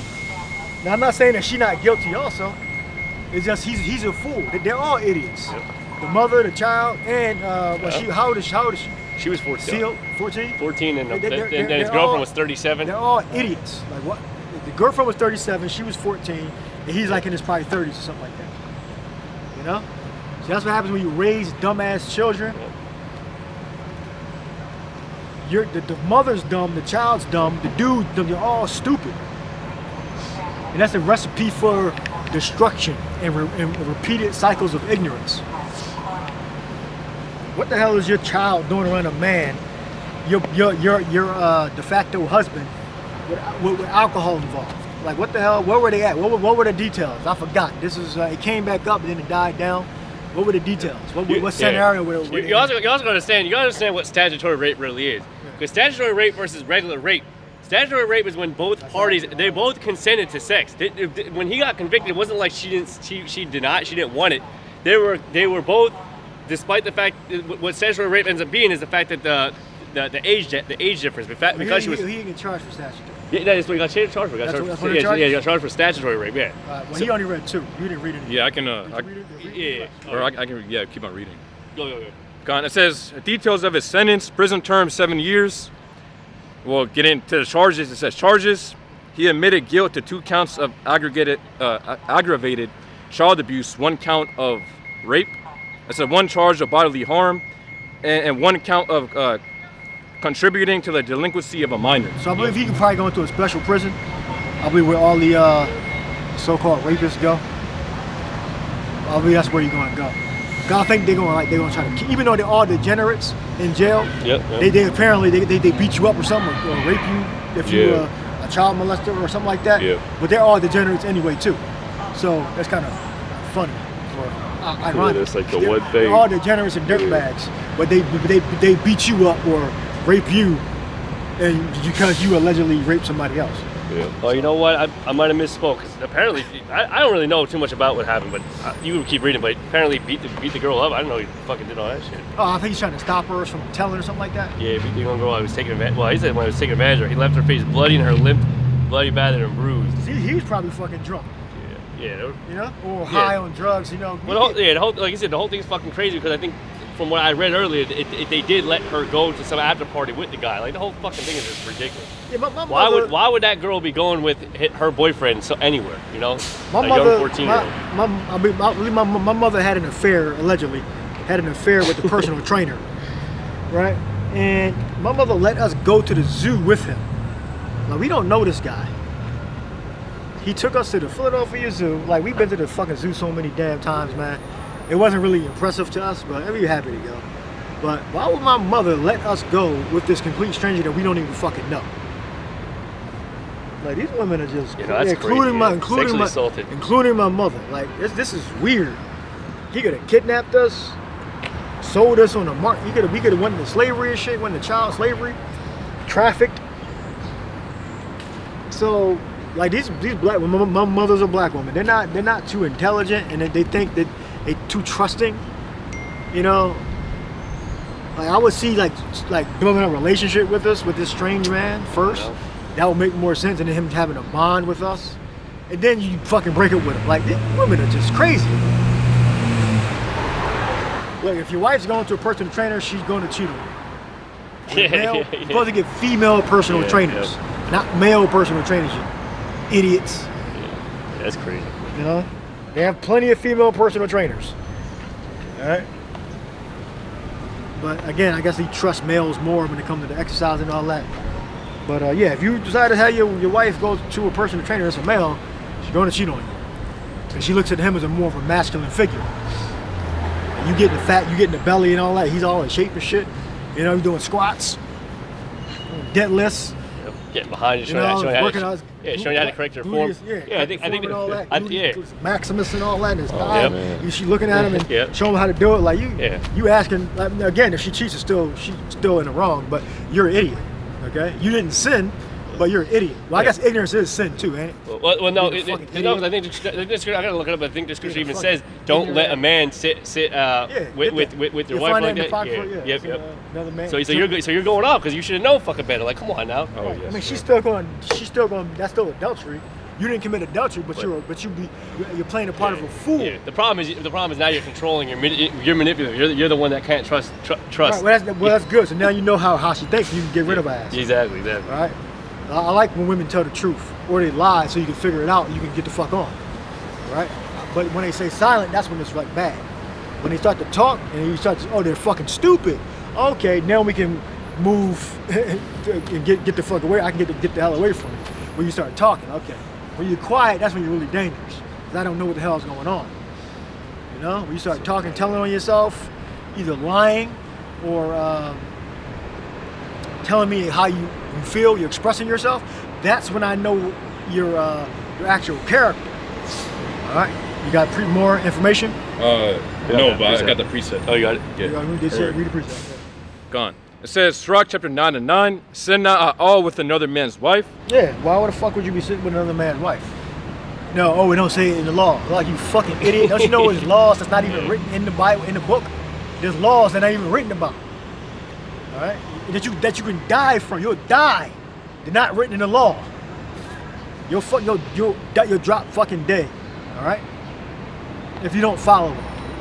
All right? Read it again. It says, Sirach chapter 9 and 9, sin not at all with another man's wife, nor sit down with her in thine arms. Spend not thy money with her at the wine. Like, don't drink dirty water. There you go. Where's that? That's not in the law. Good. At least thine incline. Filter your water. Filter your fluoride out your water if possible. Filter your water. Could be microorganisms and parasites in there. Yep. It's not in the law. Go ahead. Read it again. Gone. Sirach chapter 9 and 9, it says, sin not at all with another man's wife, nor sit down with her in thine arms, and spend not thy money with her at the wine, lest thine heart incline unto her. It says, and so through thy desire, thou fall into destruction. Yep. All right, both of y'all. Yep, both of y'all. And then your dumb ass let her go. Like, okay, well, I guess that's the end of the relationship. Yep. Yeah. That's how I look at it. So if you do that, that's the end of the, that's pretty much the end of the relationship. You'll be either sex only or I'm just going to get another woman. Yeah. Or I probably already got another woman anyway, but you know. Yeah, monogamy is stupid. If you only got one woman and and that's your actual belief, that's your actual belief. Yeah, you only have one woman. Yeah. Because you're afraid that she's going to put your ass on child support because you're a bitch. All right? Now, I'm not saying that you should make it public, but if you actually believe that and then you fully practice it because you're in full fear, you're not of the elect. If you're motivated by fear, you ain't going to make it. All right? If you want one woman, and that's more convenient, which it is more convenient and it's cheaper, more affordable. But if that's your actual morality, Yahweh Shem is going to destroy your ass because that's not the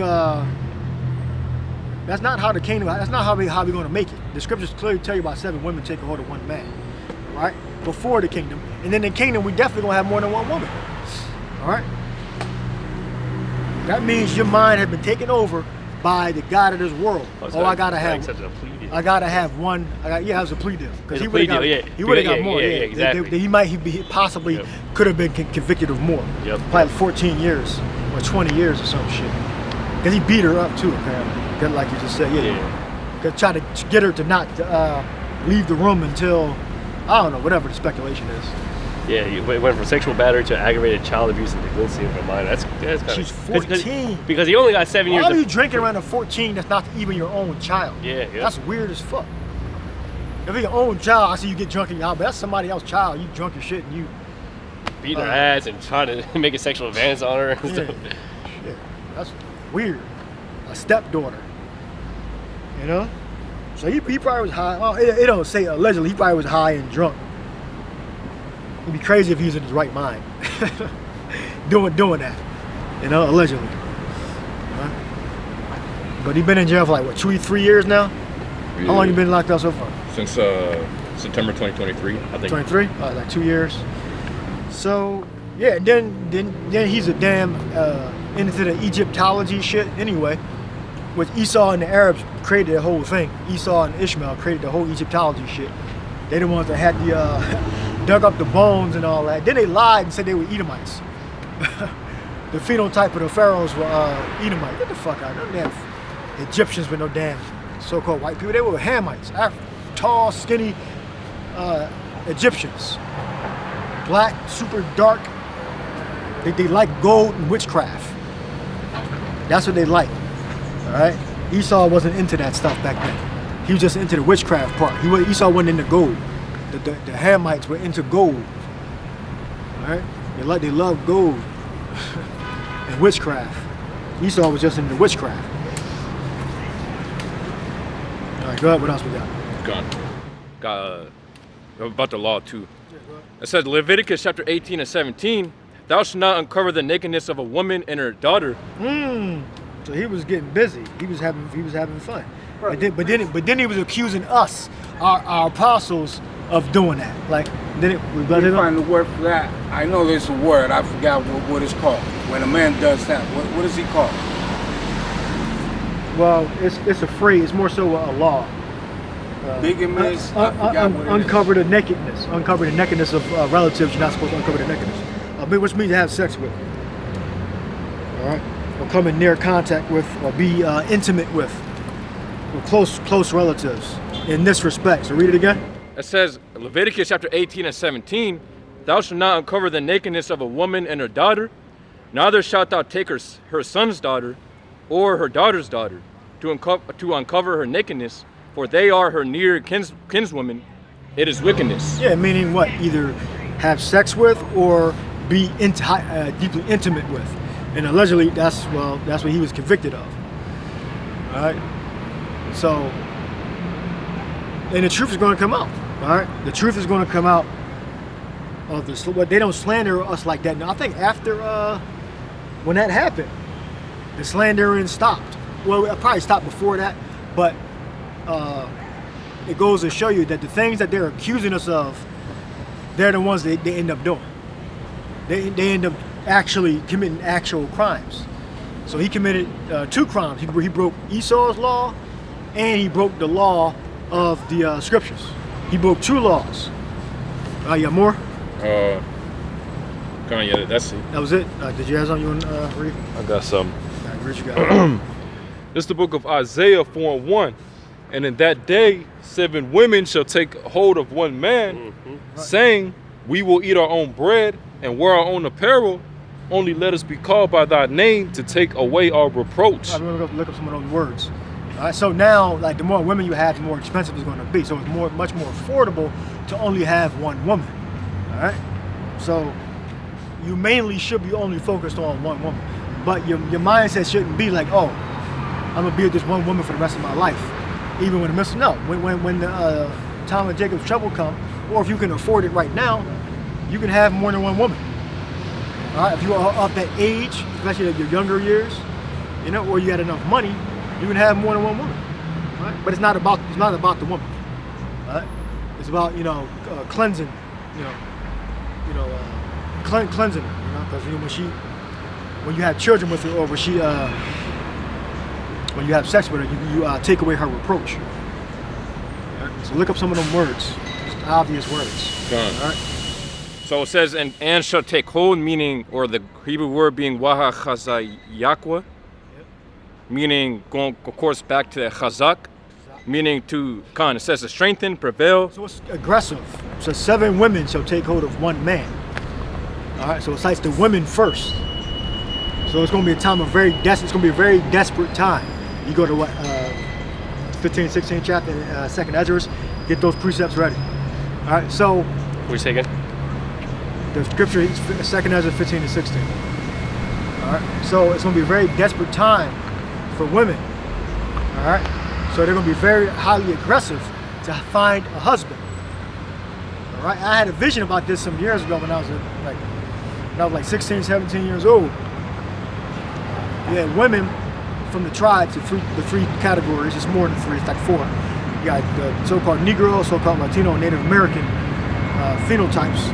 Then you got the scattering amongst the different nations. All right, so you got Judah, Gad, and Ephraim.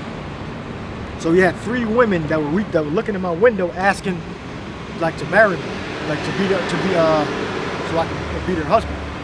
And in my dream or vision, and I was looking at them like they were crazy. Like, why the hell are you even talking to me? And then the driver, that probably was an angel or something, just revved the engine up, went in the gear, and threw it in the second row hard. The tires chirped and everything. They were hanging out the window and they just disappeared. And I was looking at the driver like the driver was a cold. I was like astonished that they were even talking to me. Like, why the hell are you women talking to me? It was from I interpret that to be the 3 groups in the States, which is really 2, but we could say 3. You could break it down to more, but it was 3 women. I liken that to be Judah, Gad, Ephraim. And I wasn't hearing shit they had to say. I was actually like flabbergasted why the fuck they were talking to me. And in my vision, I didn't see any mercy on those women. So you have other brothers that have visions that we don't have all the same visions. Okay, we have different visions. Some brothers have visions about they being beamed up, resurrected. Others have visions of being in the kingdom. Others have visions of like total destruction. All right.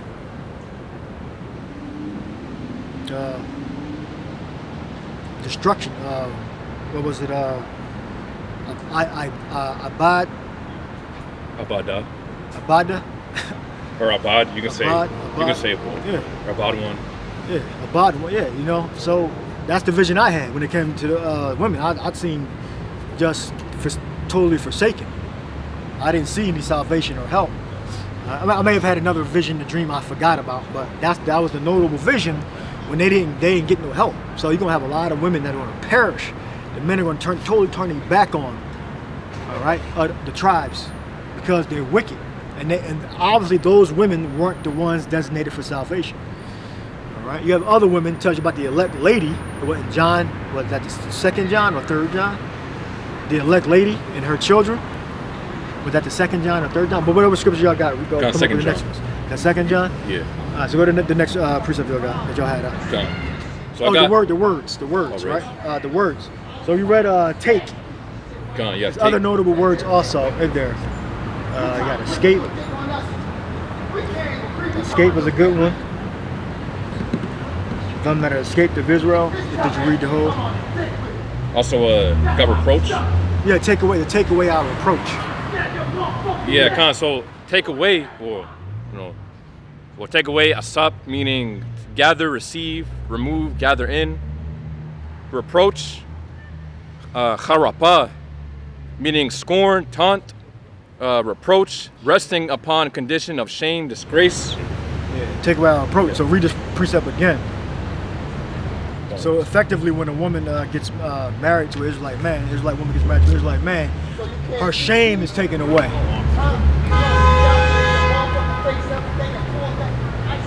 Good. says Isaiah chapter 4:1, and on that it says, in that day 7 women should take hold of one man, saying, we will eat our own bread and wear our own apparel.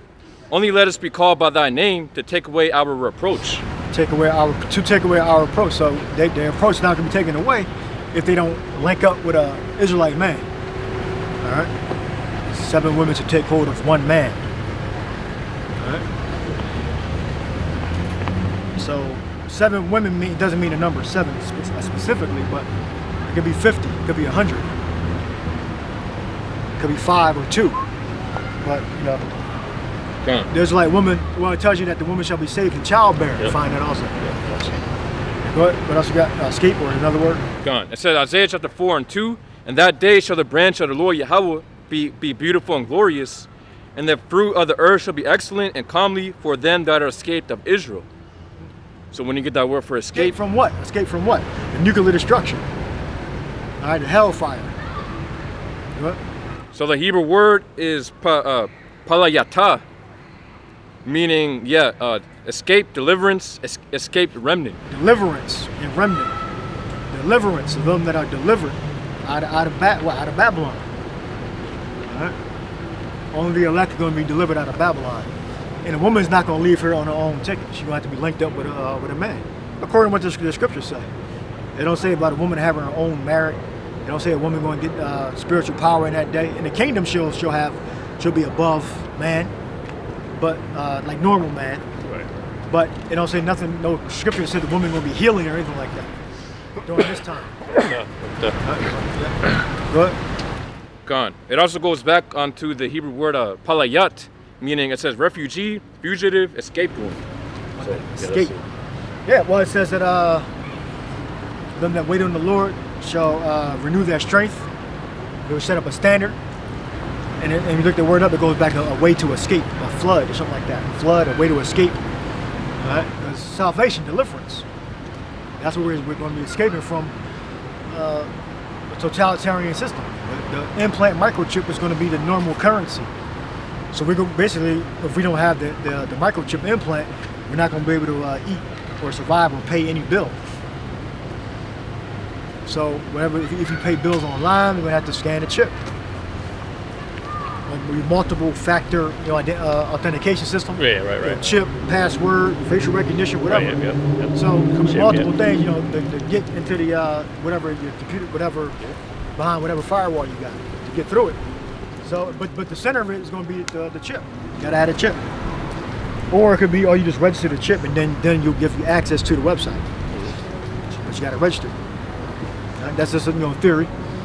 All right, so next precept. I got one. It's Mark 10 and verse 29. And Yahushua answered and said, verily I say unto you, there is no man that hath left house or brethren or sisters or father or mother or wife or children or lands for my sake and the gospel's, but he shall receive 100-fold now in this time, houses and brethren and sisters and mothers and children and lands, with persecutions and in the world to come eternal life. Yeah, so if we leave all that stuff behind, 100-fold of mothers. then we're going to get 100-fold. Yeah. How are you going to have 100-fold of mothers if not one man's going to have a multitude of women? Right, yeah. And didn't say 100-fold of fathers because a woman is only to one man. Yeah, and we're going to reproduce. Yep. Yeah, exactly.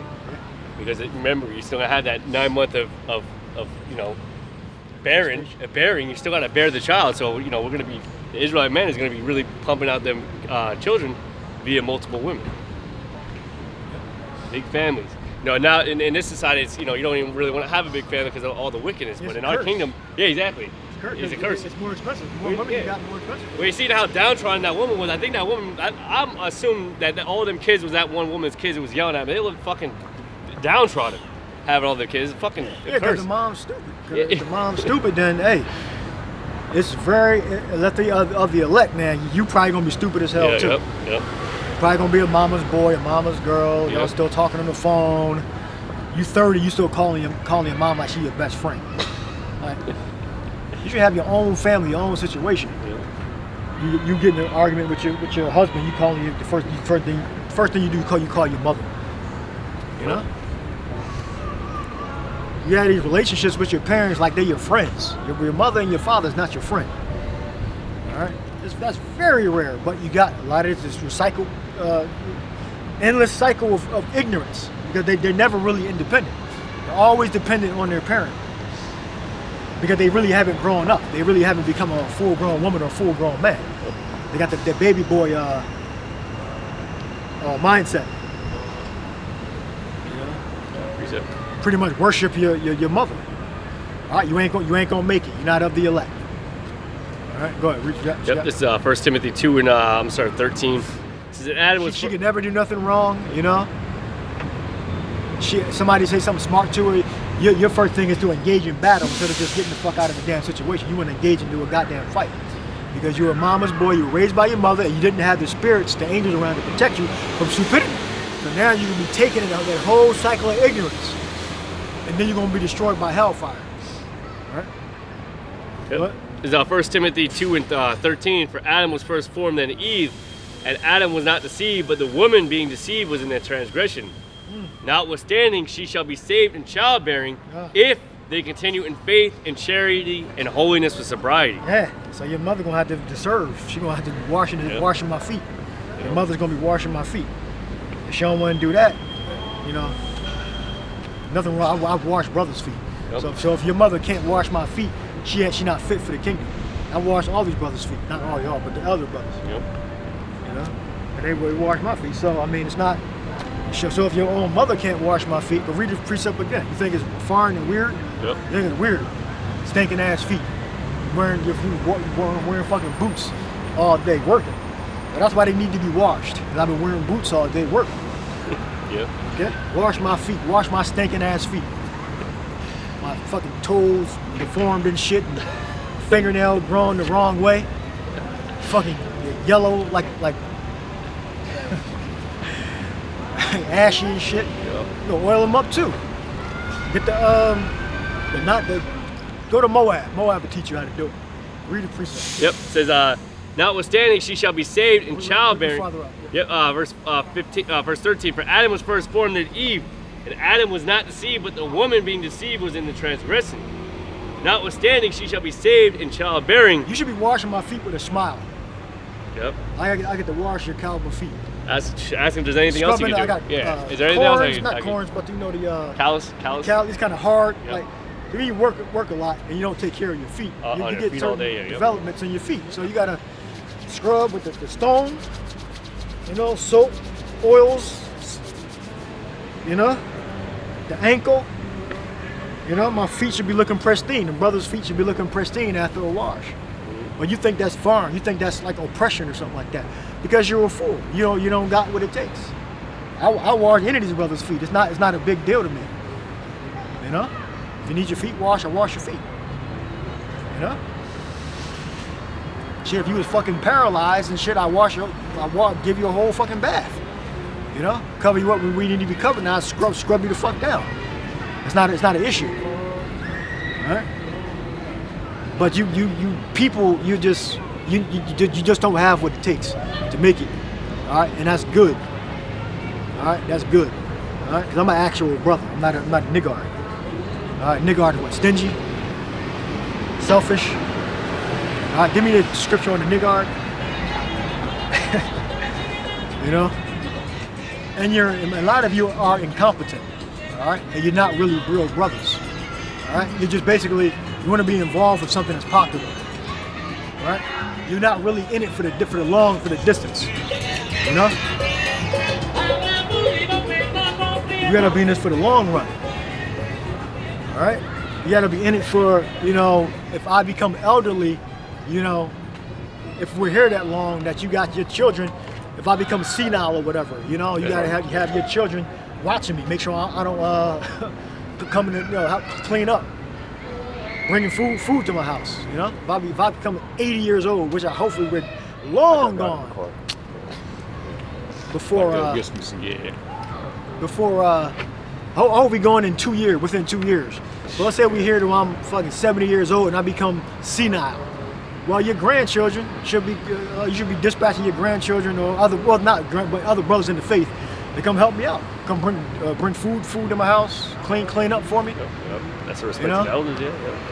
So at that point, I'll be a L, the double, triple L, whatever y'all calling me at that time, you know?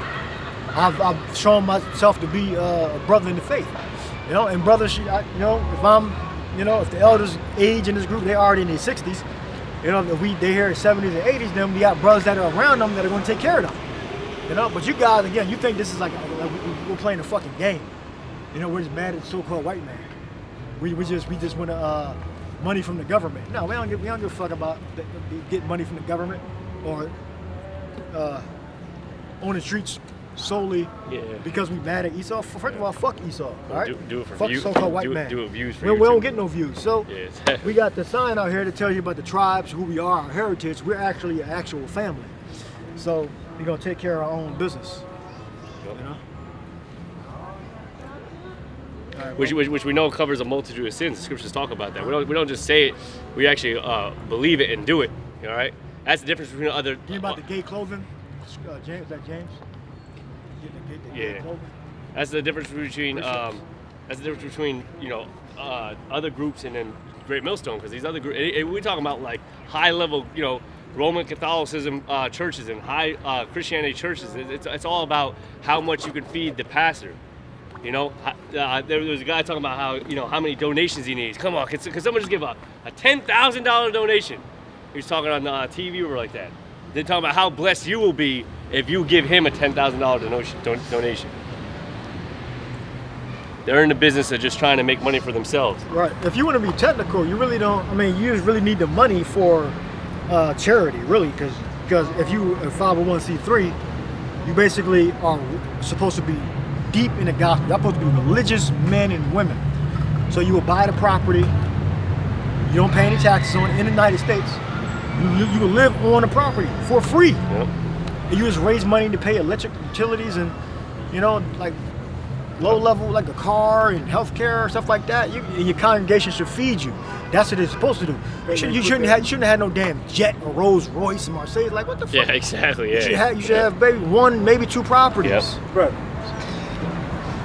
I be thinking they put their houses and their cars in the name of the church too, so they don't have probably to pay taxes for them too. I mean, I think the government be watching their ass too on that, but they can finesse benefits beyond what they should reap.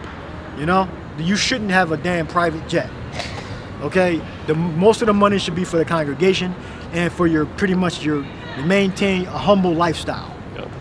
They live like rich You know, folks. yeah, they live like you should name here a humble lifestyle, maybe 2 cars and 1 property, and then you have the property for the church. Yeah.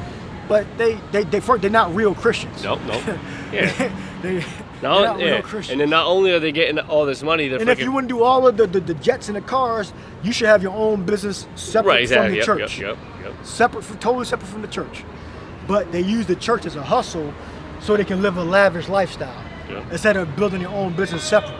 You know, and that's to whom it may apply. Not all of them do it, but that's a common theme. Yeah. You know, amongst the big churches anyway. Right.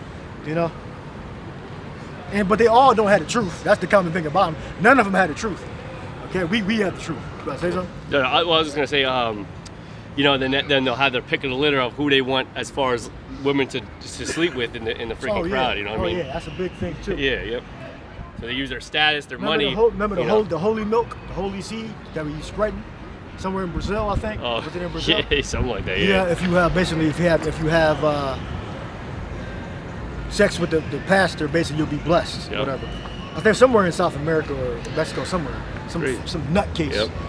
And they always sleeping with them. Like, come on, y'all always sleeping with them because y'all wanted to. Y'all just some disgusting people that use the church as an excuse to be freaks. Freaks, and they have a damn. Well, I don't know if they have having orgies, but they were all having sex with the pastor because they look at him as having like a lot of power. The apostles went through the same thing. You always had the women wanting to get with the back then in the 80s and 90s. They wanted to get with the top brothers because they had the most power in the church back in Harlem. You know, that's why the apostles, banned all women from coming into the congregation. If you have a wife, a woman, that's your business. It has nothing to do with our church. Your That's wife order, and your that's business, order, your wife and your children, that has nothing. That's your business. That has nothing to do with the church. That's not our business. So you're not supposed to register your child and your wife as a member of a congregation. But IUIC, they do that shit. ISUBK, they got to get your information because they don't want a shooter coming up in there. We don't have no damn buildings. You can't get us with that. You gotta check you for weapons and shit coming into the building. Like, we don't even have that anymore because it's unnecessary. We're broken apart into different groups. So even if you were to get one of us, you're not gonna get the rest of us. You go to the damn school, gunman go over there, he'll air that whole bitch out. Yeah. Get all y'all. That never happened to us. We're spread out and we're broken apart into different groups all around the world. We don't have no central location we meet at that you can just blow up with some shit. All right, and it's unnecessary. You know, we got our own church. This is a church here. Yeah. We got a church in Philly. We got a church in Baltimore. We got a church in Pittsburgh Brothers. Yeah. New York, D.C., Yeah. Virginia. Did a bunch of churches in New York. We got one or two in Jersey. So that's the way we operate. All right? And it's not for you to tell us what the fuck to do. I guarantee you, we know what we're doing. We don't need your input. All right? Next precept. It's James. Yeah. Clothing. Gay clothing. It was James 2:3. Says, and you have respect to him. No, you gotta, Yeah, I'm gonna read up first. I'll just start with verse 1. It says, my brethren, have not the faith of our Lord Hamashiach Yahushua, the Lord of glory, with respect to persons. Yeah, respective person. You're gonna look at that word, respective persons. Go ahead.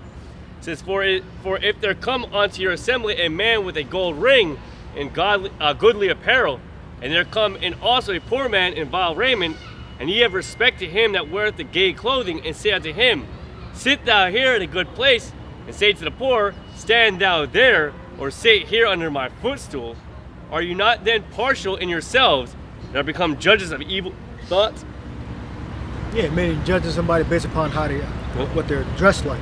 Like you have people that do that. You have people that look at certain camps with uniform, they're being uniforms, and think that they're a better option because they look like they're in uniforms. You have people that they do marches and chants and all that, and they look at them as being in more order. So they basically looking at the outward appearance, not looking at their actual doctrine. You can't just look at the outward appearance. You got to look at the doctrine, not just the outward appearance. You got to look at both. What? Go ahead. Are you then not partial in yourselves and are become judges of evil thoughts? Hearken, my beloved brethren, hath not the Most High chosen the poor of this world, rich in faith, and heirs of the kingdom which he hath promised to them that love him? Yep. Rich in faith. Yep. Okay? Oh, yeah, We're I talked faith about that based. earlier, yeah. We're faith based. All right? Our faith is our evidence. Go ahead. Go on. But ye have despised the poor. Do not rich men oppress you and draw you before the judgment seats? Do not they blaspheme the worthy name of that which ye are called? And if ye fulfill the royal law according to the scripture, thou shalt love thy neighbor as thyself, ye do well. But if ye have respect to persons, ye commit sin, and are convinced of the law as transgressors. What? For To sure. love thy brother as thyself. So if I love my brother as myself, I will wash his feet. All right? But you got, and this is how you know that most women ain't gonna make it. Most women would never even wash your feet. If you say that like on the first date, like we got love at first sight or whatever, right? Okay, when I get home, can you wash my feet? Now go back to the scripture, wash your feet to the saints. Go back to the precept. Go get that, wash your feet to the saints. Saved in childbearing. So finish, read James. Yep. It says, verse 10, for whosoever shall keep the whole law and yet offend in one point, he is guilty of all. For he that said, do not commit adultery, said also, do not kill. Now if thou commit no adultery... I want you to just read up again. Okay, all right. You want me to read over verse 1, or verse 2. If there come unto your assembly a man with a gold ring and goodly apparel, and there come in also a poor man in vile raiment, and ye have respect to him that weareth the gay clothing, and say unto him, sit thou here in a good place, and say to the poor, stand thou there, or sit here under my footstool, are you not then partial in yourselves, and are become judges of evil thoughts? Hearken, my beloved brethren, hath not the Most High chosen the poor of this world, rich in faith, and heirs of the kingdom which he hath promised to them that love him. But ye have despised the poor. Do not rich men oppress you and draw you before the judgment seat? Do not they blaspheme the worthy name of the which ye are called, by the which you are called? If you fulfill the royal law according to the scripture, thou shalt love thy neighbor as thyself, ye do well. Yep, love thy neighbor as thyself. You do well. Yep. All right, and women were created what? To be our servants. All right, our helpmates. All right. So read it. Go back to the scripture I called for. Con. It says John chapter 13 in No, I want Timothy. It talks about the save the childbearing. Yeah. It's back in 2 Timothy 2 and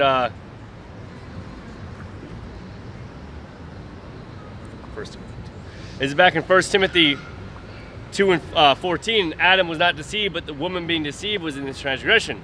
Verse 15, notwithstanding she shall be saved in childbearing, if they continue in faith and charity and holiness with sobriety. We got a little wash your feet in the sinks, yo. Wash the feet Oh in the yeah, sinks. con. Yeah, I got it. Good. It says 1 Timothy chapter 5 and 10. It says, well reported of for good. Well, I guess we can start at 9. It says, let not a widow be taken into the number under 80 years old, having been the wife of a man. It says well reported of for good works. If she have brought up children, if she have lodged strangers, if she have washed the saints' feet, if she have relieved the afflicted, if she have diligently followed every good work. Yeah, that's the only way you're going to get rank. All right? Wash your feet. And that was a common thing, especially in the ancient world, to have your feet. Well, look that up. Look up feet washing in Hebrew tradition, Hebrew Israelite tradition. See what the devil got to say about it. The Hebrew Israelite tradition, the washing of feet. And well, give me the account of the Mary, one of the washing Yahweh's head or something like that. Give me that account. The women they actually believe that they're not in service. You are a woman. You're in service. You're in service to your husband. You're in service to the group. All right. Didn't Samuel say that the king is going to take your daughters to be bakers? You know, to serve him in his house. You know. So when King Saul and David and the rest of the kings, they used the populace to serve the king. Who the hell you think was in the king's house? Men's wives. Thinking Solomon was having sex, and they were all David's wives, the bakers and the cooks and all that. No, they were other men's wives that were cooks and servants and singers that were in David's in all the king's houses. They were men's wives. All right. All right, read it. Yep. Gone. So it says, full washing in Hebrew Israelite tradition is a sign of hospitality, humility, and purification. It began as welcoming dusty travelers, became a ritual of cleansing before the Most High. It says, and was perfected when Yahushua washed his disciples' feet, showing that true leaders serve. There you go.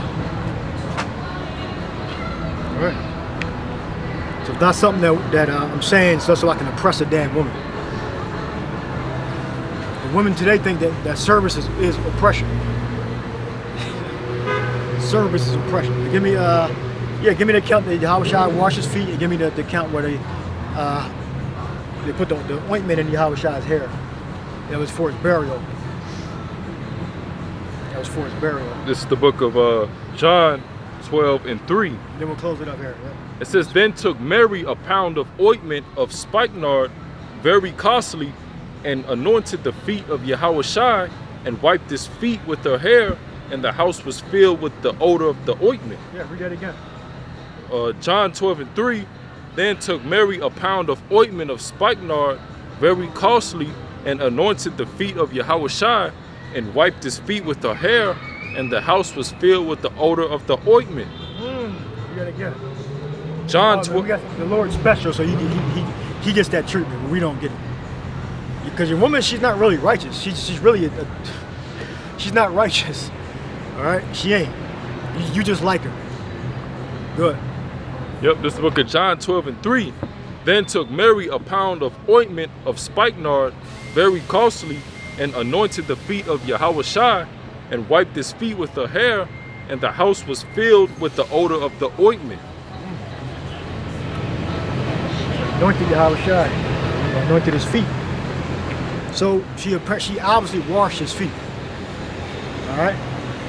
Don't say wash it above it or not. I think a different account they mentioned it, or washing. Well, yeah, she washed his feet. That was like the brother read, it's a custom. Why was you anointed without washing it first? So, Yep. so he washed his feet. So she scrubbed his feet, cleaned his feet, soap, water. All right.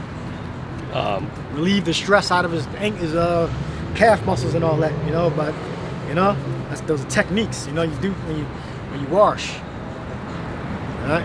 I got a precept too, real quick. What do you got? I got that. What do you have? I got Abigail with her servants to wash the feet. All right, go ahead. Is 1 Samuel 25 and verse 40. And when the servants of David were come to Abigail to Carmel, they spake unto her, saying, David sent us unto thee to take thee to him to wife. And she arose and bowed herself on her face to the earth and said, Behold, let thine handmaid be a servant to wash the feet of the servants of my Lord.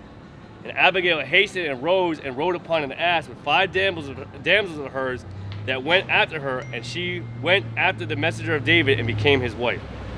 So, there you have it. Abigail, Nabal, I believe Nabal.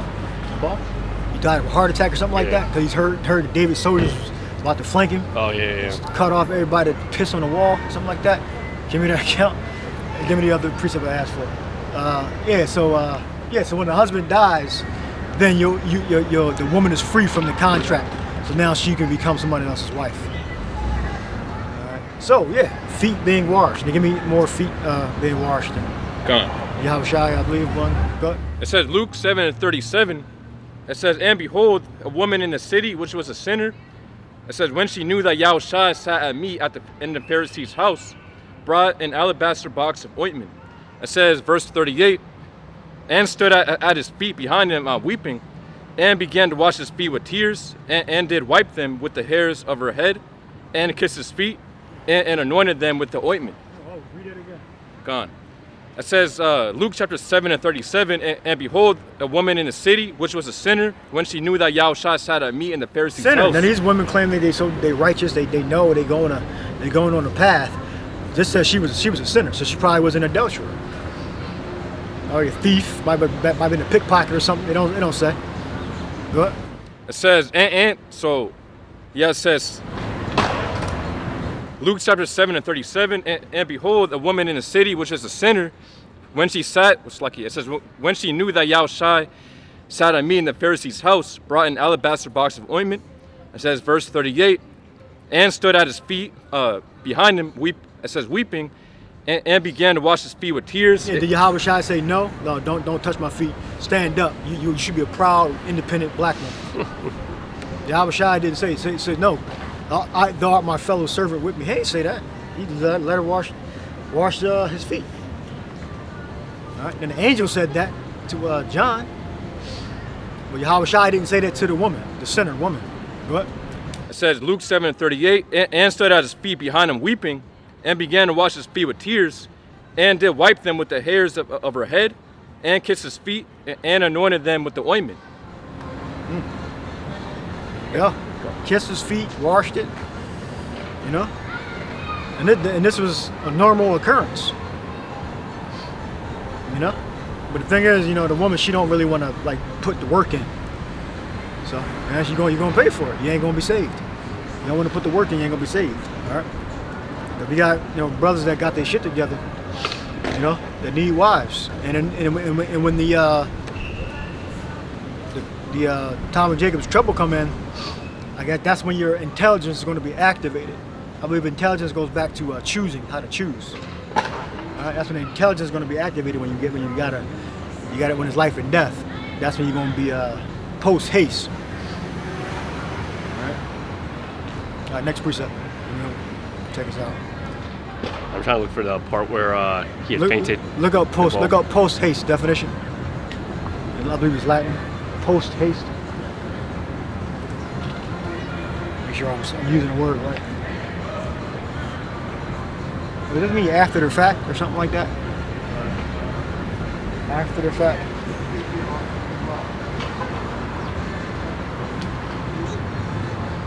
Post haste. H-A-S-T. Post, I believe that means after. Hurry after. Gone. How you doing? Gone. So it says the word post haste comes from the 16th. Oh, you got it? Oh, gone. It says that the word post I'm haste. finding that exactly. I'm reading the whole account, but the actual where he's at. It's right here. I got some. Gone. So it says the word post haste comes from the 16th century instruction, haste, post haste. It says written on urgent letters to couriers or post. After instruction? Well, yeah. Let me go just get into etymology. Yeah. Okay. Yeah. So post haste meaning with urgent speed, with all possible haste. So it says from. Let's see. So you bringing Well, a message. Yeah. Let me just. Bringing a message very quickly. Post haste. Yeah. Bringing a message very quickly. Haste. Gone. So it says that the phrase originated in the old system of relaying messages by post horses. The verb post, it says, to ride or travel with great speed, is recorded from 1550s. All right, put this in the grammatical. Put this in to make sure the grammar is correct. You better get a wife. You better get a husband before you're too old to bear children. Post haste. Is this correct?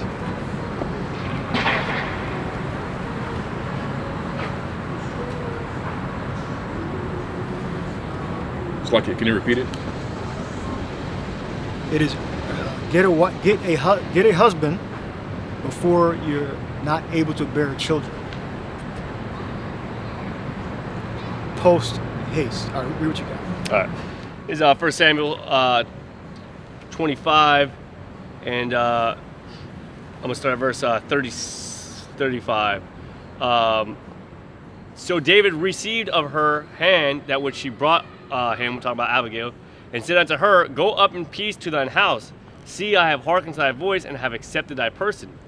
And Abigail came to Nabal, her husband, and behold, he held a feast in his house like the feast of a king. And Nabal's heart was merry within him, for he was very drunken. Wherefore she told him nothing, less or more, until the morning light. But it came to pass in the morning, when that wine was gone out of Nabal, and his wife had told him these things, that his heart died within him, and he became as a stone. And it came to pass about 10 days after that Yahweh smote Nabal that he died. Oh, there you go. So his heart became a stone, so he died of fear. Fear. It was like fear, some type of cardio condition. Yeah. The Lord killed him. Yep. The Lord smote him, took him out. His heart became a stone, so he was like worried and fear, like, oh shit. Almost took everything I had from me. He might still come back, I don't know. He just died of fear. Then the Lord killed him. All right. So there you go. And that was David, he was anointed to be the principal king of Israel. All right. Which Yahweh shot him aside. He's like a God king. All right. He's a father and a son. All right. Well, what do you have on the post? Gone. So I looked up. Yeah. So yeah, you better get a husband. Before you're not able to bear children post haste. So I said, is this grammatically correct? So it says, yes, it's grammatically correct. It's direct, imperative, and formal in tone because of post haste. It says, if you wanted to sound smoother in modern English, you could drop post haste or move it. Yeah, so it says, you'd better get a husband before you're not able to bear children post haste. It says, you'd better get a husband post haste before you're not able to bear children. Okay, gotcha. All right, yeah. So, with urgency, hurry. All right. With urgency, hurry. With all thy getting, get understanding. And it's one of the apocryphal I'm thinking about.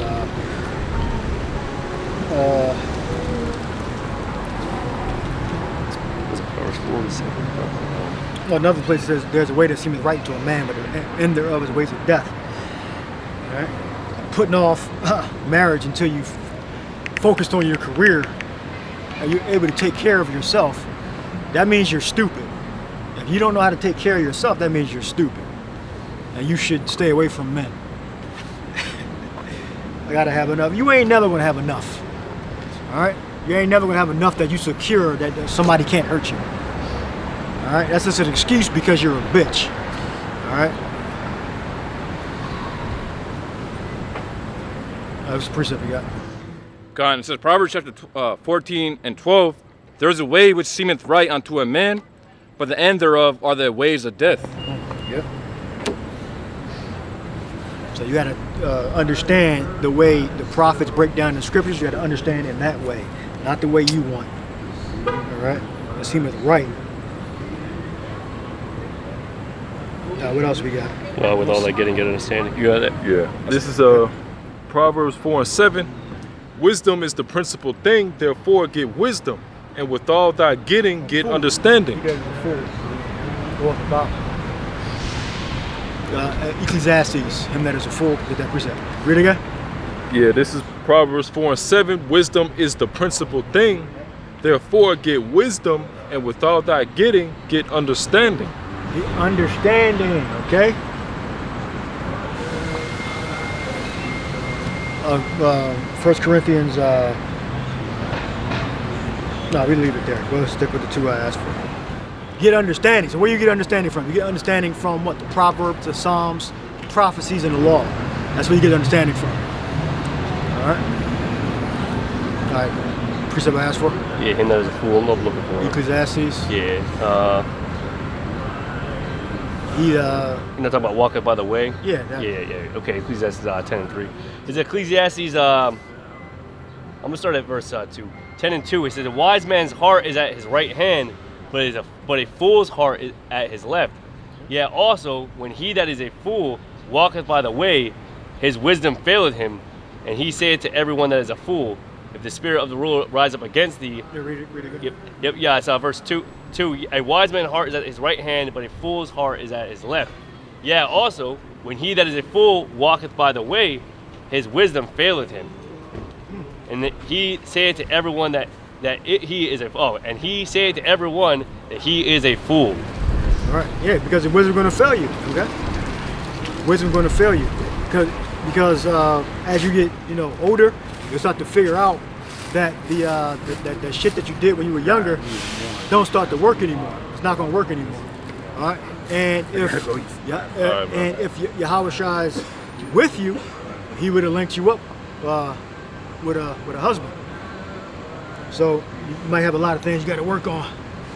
All right. Now a man doesn't have to have a wife if he don't want to. All right. Now unless you plan on dedicating yourself, even when the time of Jacob's trouble come, you're gonna have to get a husband to get saved.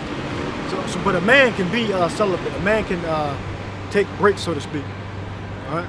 But a woman, she's supposed to be what do they say? Let the young women marry. Give me that precept. I bid that the young women marry.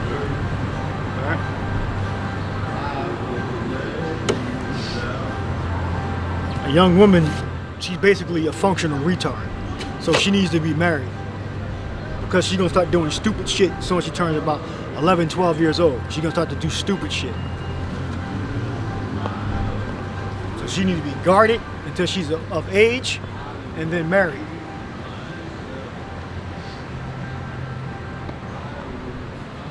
This is the book of 1 Timothy 5 and 14. I will therefore that the younger women marry, bear children, guard the house, give none occasion to the adversary to speak reproachfully. Yeah, like all your women are hoes, it's easy to get like certain, being known for being a degenerate, it's not a good thing. And since men are in charge of we're in the image of the power, it's our responsibility to keep things in order. And if she don't want to comply, then we got to let them go. She belongs to the state. All right? She don't want to follow the orders of the man of the house, then she belongs to the state.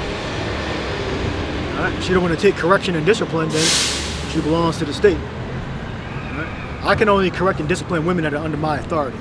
I don't correct and discipline women that are free. All right. Give me he that begetteth a wife, beginneth a possession. Then the apocrypha. Mm-hmm. All right.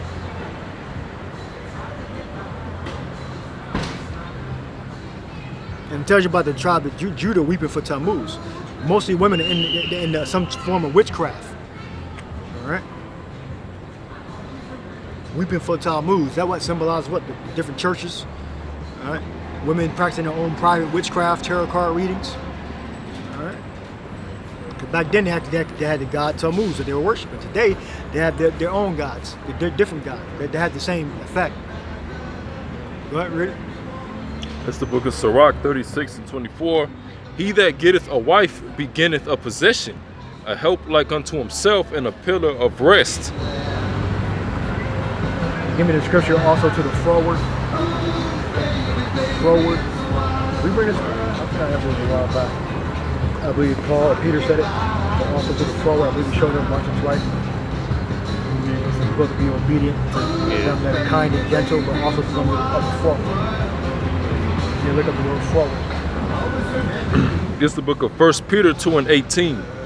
Servants, be subject to your masters with... Woman and servant, give me Genesis, the 3rd chapter. Is that the 3rd chapter or the 2nd chapter? Curse.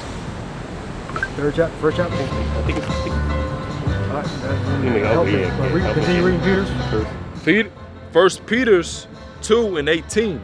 Servants, be subject to your masters with all fear, not only to the good and gentle, but also to the froward. Yeah. To the good and gentle, but also to the froward. And a woman is classified as a helpmate, as a servant. Yep. So give me Genesis. Gone. Genesis chapter 2 and 18, it says, And the Lord Yahweh power said, It is not good that the man should be alone. I will make him and help me for him. All right, look up the word helpmeet and look up the outliners of biblical usage. Gone. The definition, word, and then the outliners of biblical usage, where it's used at. How it's used in the different precepts. Gone. So the Hebrew word, it says Izar, meaning help, succor, one who helps. Of course, it also says aider, a female helper. Oh yeah, that's in that context. Look at other precepts where it's at. Gone. So What word shows up? Help, succor. 3:16. gone. So to read Psalm, it says Psalm chapter 20 and 2, send thee help from the sanctuary and strengthen thee out of Zion. It says Psalm 33 and 20, our soul waited for the Lord Yahweh. He is our help and our shield. Yep. Now go out of Psalms, go to another book. Gone. So it says Ezekiel chapter 12 and 14, and it says, and I will scatter toward every wind all that are, it's like it says, yeah, Ezekiel chapter 12 and 14, and I will scatter toward every wind all that are about him to help him. It says, and all his bands, and it says, and I will draw out the sword after them. All right, next precept. Another book. Yep, I got this is Genesis 3 and verse 16. Yep. It says, unto woman he said, I will greatly multiply thy sorrows and thy conception. In sorrow thou shalt bring forth children, and thy desire shall be to thy husband, and he shall rule over thee. There we go. Desire, look up desire. Yep. It's word for desire here. Hebrew word, thou shalt walk. Thou shalt walk. Desire, longing, craving. It Right. says of Craving. a man for of a woman Craving. for a man. Yep. Craving, like an obsession. Craving. Right. That's how you know that women ain't gonna make it. A lot of women ain't gonna make it. All right. Now rule over the rule. Oops. Yep. They'll end it with what you got. Rule over thee. So the word there for rule, masal, to rule, yeah. Marshal. That's where we probably get marshal. Mashal. Yeah, it's mashal. It says to rule over, to rule, have dominion, reign. to exercise dominion, to cause to rule. Yep. Voluntariness, that's Psalms 110. That people shall be willing in the day of thy power. All right, voluntariness.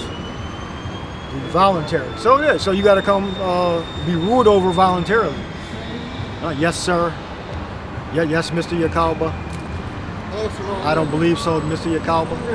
You know, and it should be normal for you. It should be normal. It's not about oppression. It's about the commandments of the Lord. It's about the proper order. The Lord said He's going to set us in order before thine eyes. So we're going to be in order. Let all things be done decently and in order. Okay? Read the rest of the scripture y'all got and then we'll close out. Right? Okay. It says, so it says, 2 Ezra chapter 16 and 33, the virgins shall mourn having no bridegrooms, the women shall mourn having no husbands, the daughters shall mourn having no helpers. It says, in the wars shall the bridegrooms be destroyed, and their husbands shall perish of famine. Yeah, so the women, it's going to be a shortage of men. It's going to go from 50% to like 30%. Whatever the percentage is, it's going to go drastically be reduced. Mm-hmm. Dead, in jail, gay, or overseas dead. Next percent. Gone. It says Psalm chapter 110 and 3, thy people shall be willing in the day of thy power. In the beauties of holiness from the womb of the morning, thou hast the dew of thy youth. Willing, voluntariness. I remember that. That includes the elect lady also. The one you might think is a degenerate right now, she probably doing 180. What? Gone. The Hebrew word is nadaba, meaning voluntary or voluntariness.